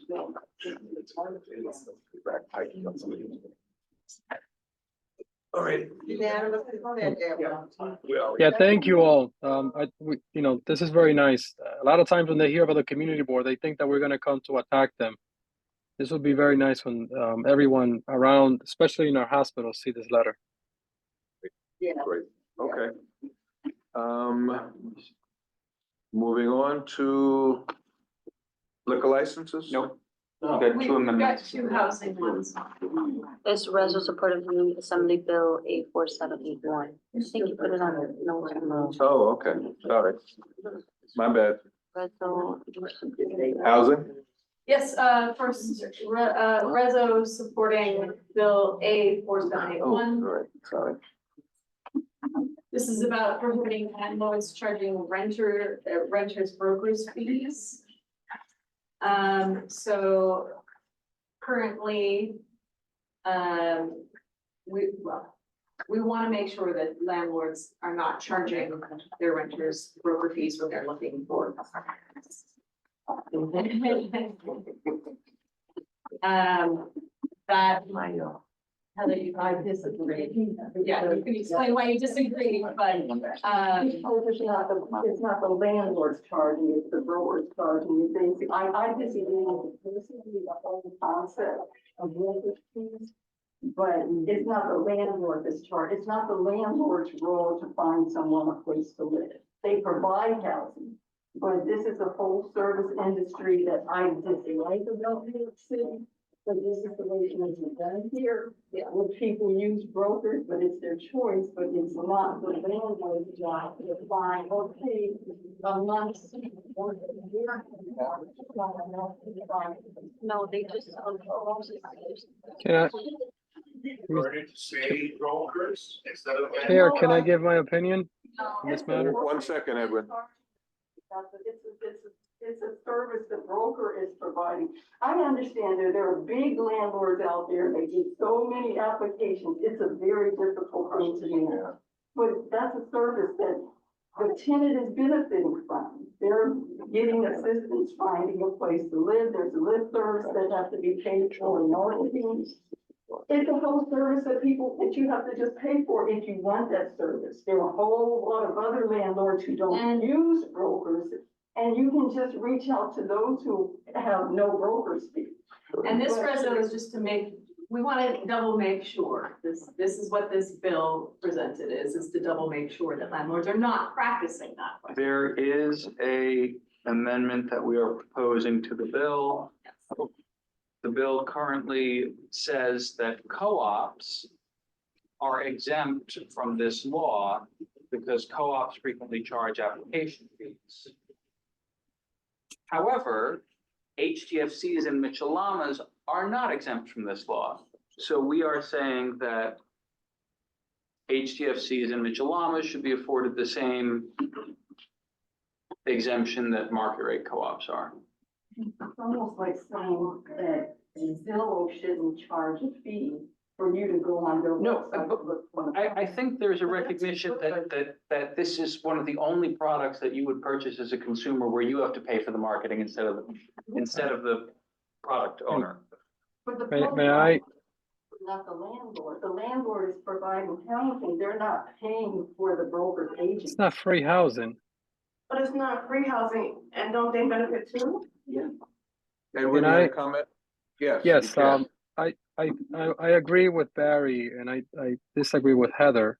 This is the only product where you see that the consumer is paying for the marketing and the advertising of the product.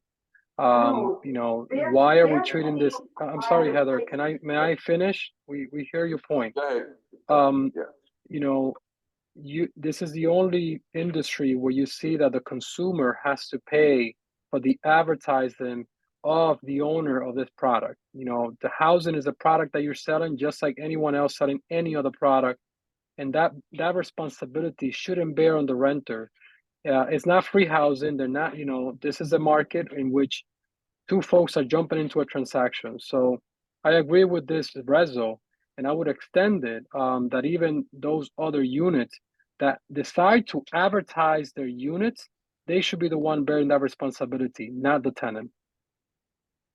Yeah, If you go that's to the the doctor, implication. do you tell the doctor that the doctor has to pay 10% of your office?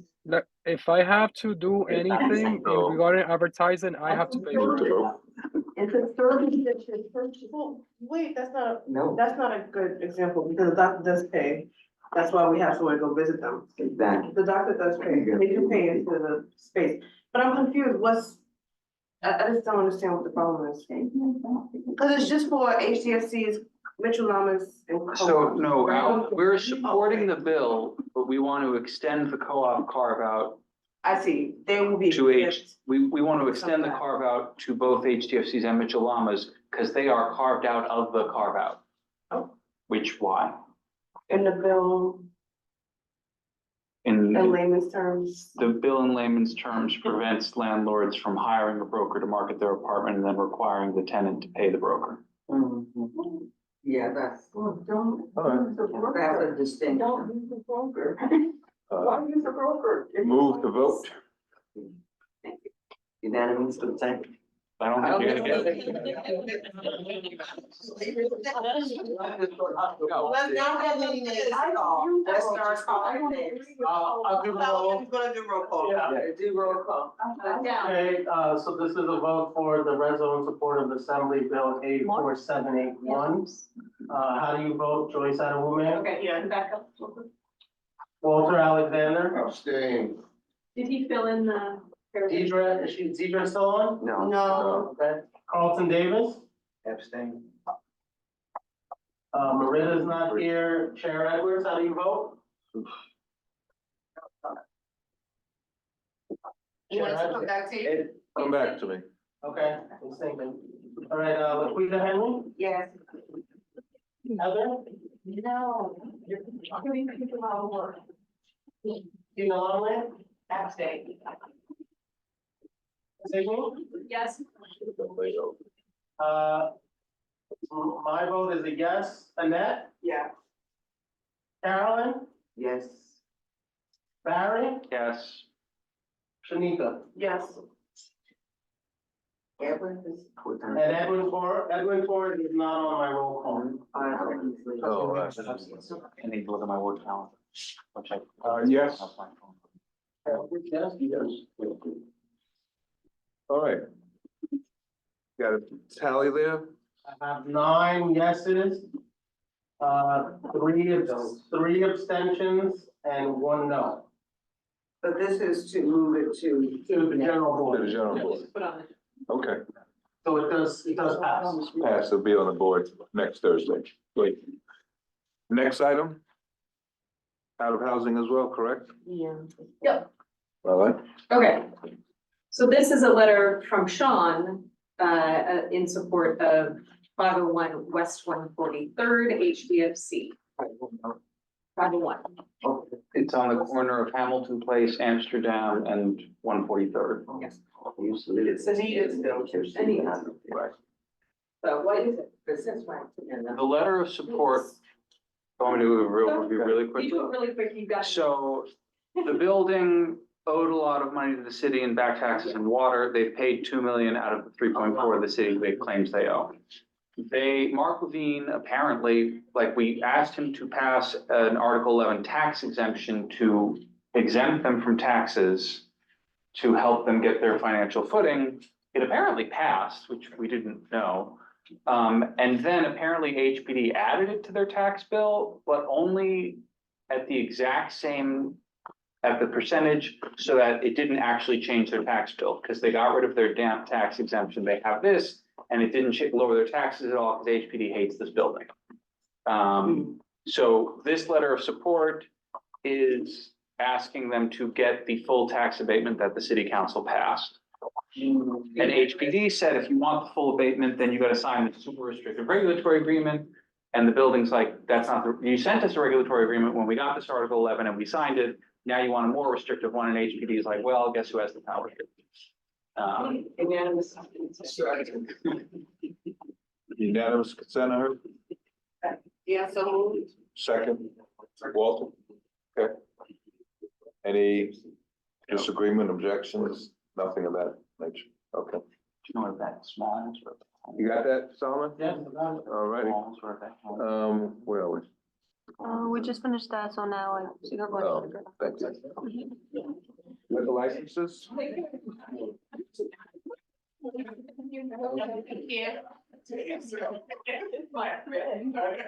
We have order.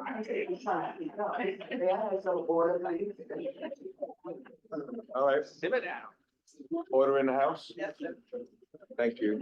Okay, so we have three, Ladies, gentlemen, thank you. we have three liquor licenses from the 26th precinct, which all have been approved. Unanimous consent. What are they? Can I finish? What are they? The first one for the 26th was Middle Street Lounge, which is located at 126, from 126 Hamilton Place. That's the 2-6? On that side of the street, apparently, on that side. No, sorry, you're right, it's 30. Because I'm looking at it. That's the 30th. Anyway, that's the 33rd, but it's been approved, okay? The next one is the 30th, which is El Mason, which is a new application restaurant, which they are located at 3517 Broadway, and the trio have approved that as well. So I have an issue with my song, which is that they have a flagrantly illegal shed. It's not outdoor dining because it's fully enclosed. Oh, This is on the west side of Broadway on like 144th or 5th, 6th, What's it called? El Mason. Oh, yeah. And like, Exactly. to the point where like the sidewalk is narrow. It's like a whole nother building. And they need to get rid of that. Well, that's a building thing because police had no problem with it, so, but I'll mention it. Okay, but they had no problem with it. Well, Barry, with Well- the shed law, the new shed laws that they affect that too. No, There's the law and then there's the enforcement. Right, exactly. May I add? Exactly. It's, you know, it's an enforcement type of thing, yeah. Everyone was saying something. yes. To second Barry, I think that we have to pay attention to these establishments. They feel like they can come into the community and do as they please without following the law. These establishments, this is why it's so important to have that form that we created, because they need to also respect the community. We understand that. And We a lot understand of that. time, the NYPD only looks, Carol, at whatever encounter they had themselves. They don't even report the noise complaints that these establishments get. So this is the NYPD report has a lot of flaw because it's only looking at one side of this establishment. That's true. I understand that, but we're talking about a shed. Your committee pulls the SLAM reports, right? Right.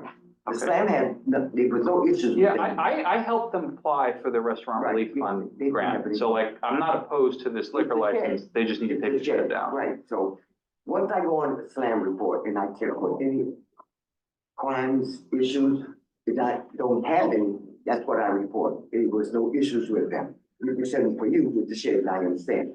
And don't they have to reapply for the shed? Yes, they do. They have to. But it's never been legal, that shed. But they have to apply, that's a different license, or they have. Anyway, moving on. The next one is child property, which is located on 46th Street on Amsterdam Avenue. Right, street from the post office, there was no issue here. 1600, Amsterdam Hall. That's Fumo. Yeah, right, no issues there at all. So question, I'm sorry, just interrupt for a second. Looking at my agenda, so these are new liquor licenses, the first two? First two, The first two were on new. So we're gonna vote on those separately than the renewals? Oh, I move that we add the first two new applications for Little Street Lounge and El Mason 2 to the general board agenda of next week by unanimous consent. Second. I have an objection to El Mason based on the shed myself. Having walked past there so many times and see how it obstructs the street and sidewalk. But is that criteria to deny them? no, Liquor license? No. But we should, Perhaps it should. It has not been, but so perhaps we should reach out to the otherwise useless DOT to, maybe enforce that, because they're the ones who enforce that now. All right, so what I'll call Lyle tomorrow and bring that up about that shed and see if they can send some people over there. Right? They deal with outdoor diners. Yeah, they do, they look at the shed, yes, they do. yeah. So I will give Lyle a call tomorrow regarding the shed. So unanimous consent still stands? Or is it? You've got an objection. This is just to move into general. Yes, yeah, It's not bad, well, Yeah. I said it's not too bad, not too bad. I'm not here.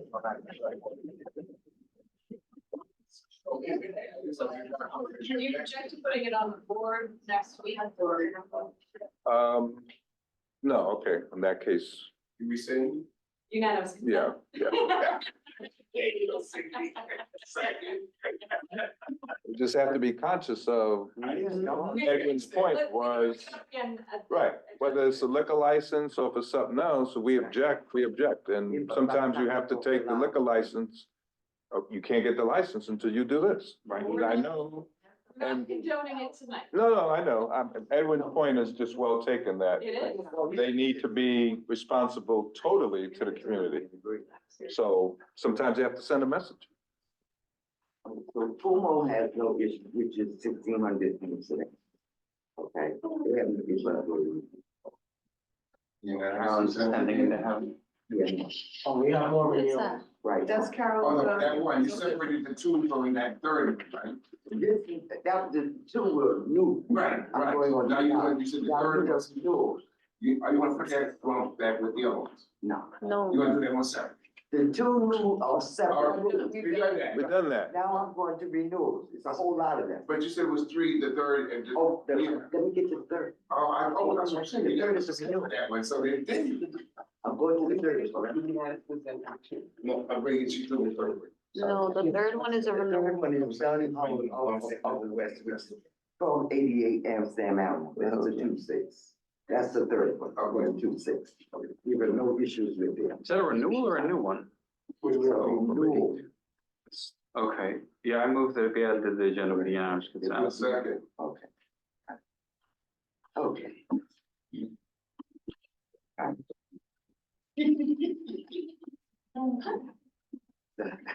The Heights Bar, which is 2867, which is the 26th precinct, no issue. Okay. Don't hold me. Arts and Crafts Beer Parlor, which is 1133-35 Amsterdam Avenue, it's a renewal, no issue. Did we skip over? We We did it, okay. we did it. We did it done right. Jim Ramen, Hamilton Heights, 3599 Broadway, the renewal has no issue. Oh, shoot.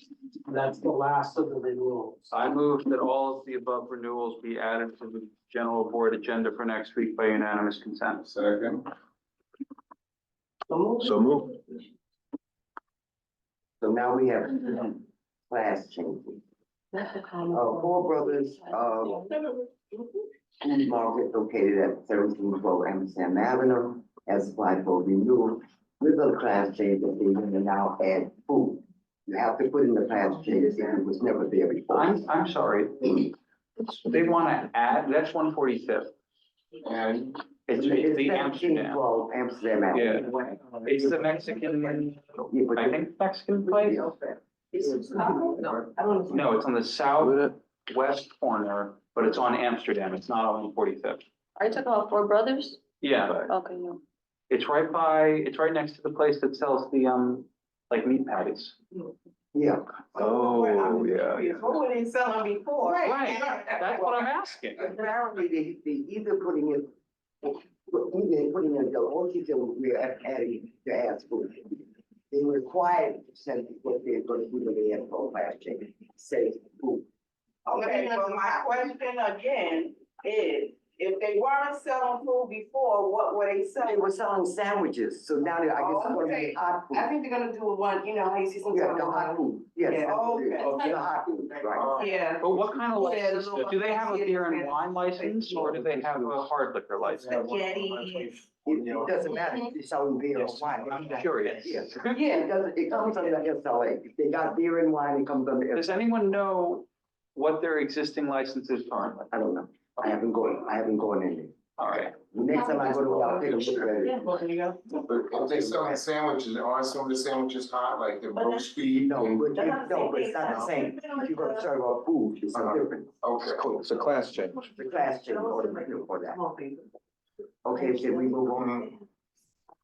The second one is the sugar hill cafe.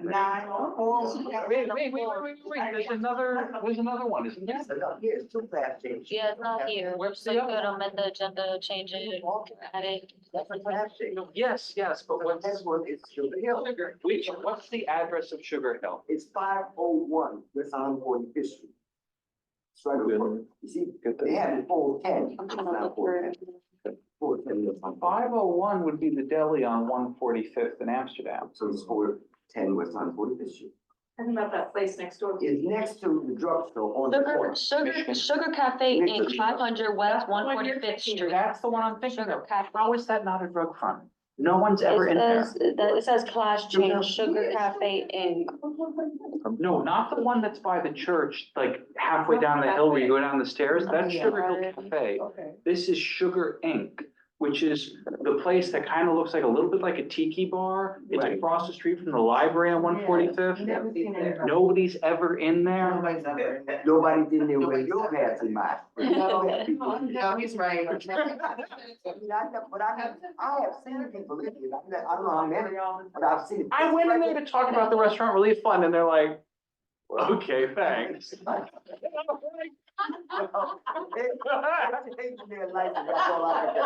We're good.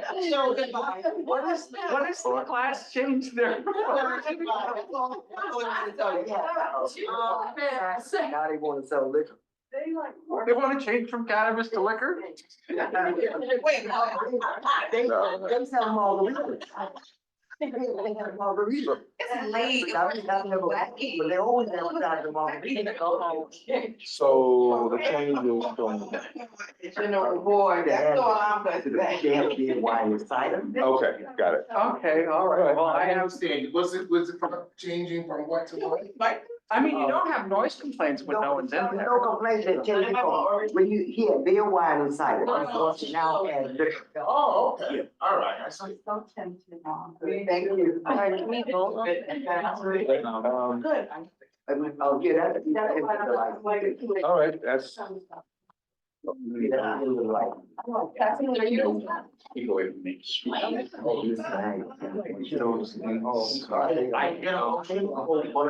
Yeah, All let's right. get this finished. Let's move on. So first, unanimous consent to add both class changes to the agenda for next Thursday's general board meeting. Yes. But I feel like I'm about to just be raptured. That's a teacher trick. When I tell them, pass Dr. Rowdy, you put on something calm and you turn them away. Any old business? The young people, we're young at heart. Oh, is this? Old business, Nah, new business, nah. Move to To adjourn. close. So move. so moved. No, my plant sale is on. Oh, that's, Okay, let's do that. Just go, yeah, if you want, I can send it to you. I'll send it, pass it, I'll send it to you, and you can share my flyer for my plants. Okay. Veggies, herbs, plants, flowers, it's pickup is May 11th. You what? Oh, gosh, we got lots of them. I mean, the cars, Oh, yeah, oh, sorry. Got those herbs. I Got those took pictures of it. I'll take pictures. Either, you're talking about BJW 2119. I don't know, I see two, so I don't know, maybe one is personal, one is business. No, They're both the same. Barry J. Weinberg is actually forward to BJW. So you prefer? It doesn't matter. All right, It doesn't matter. Oh, my God. we need to pick a date to meet with land use division. It's now, because they want to rezoning. How soon? Next week. Maybe Thursday next week. I know.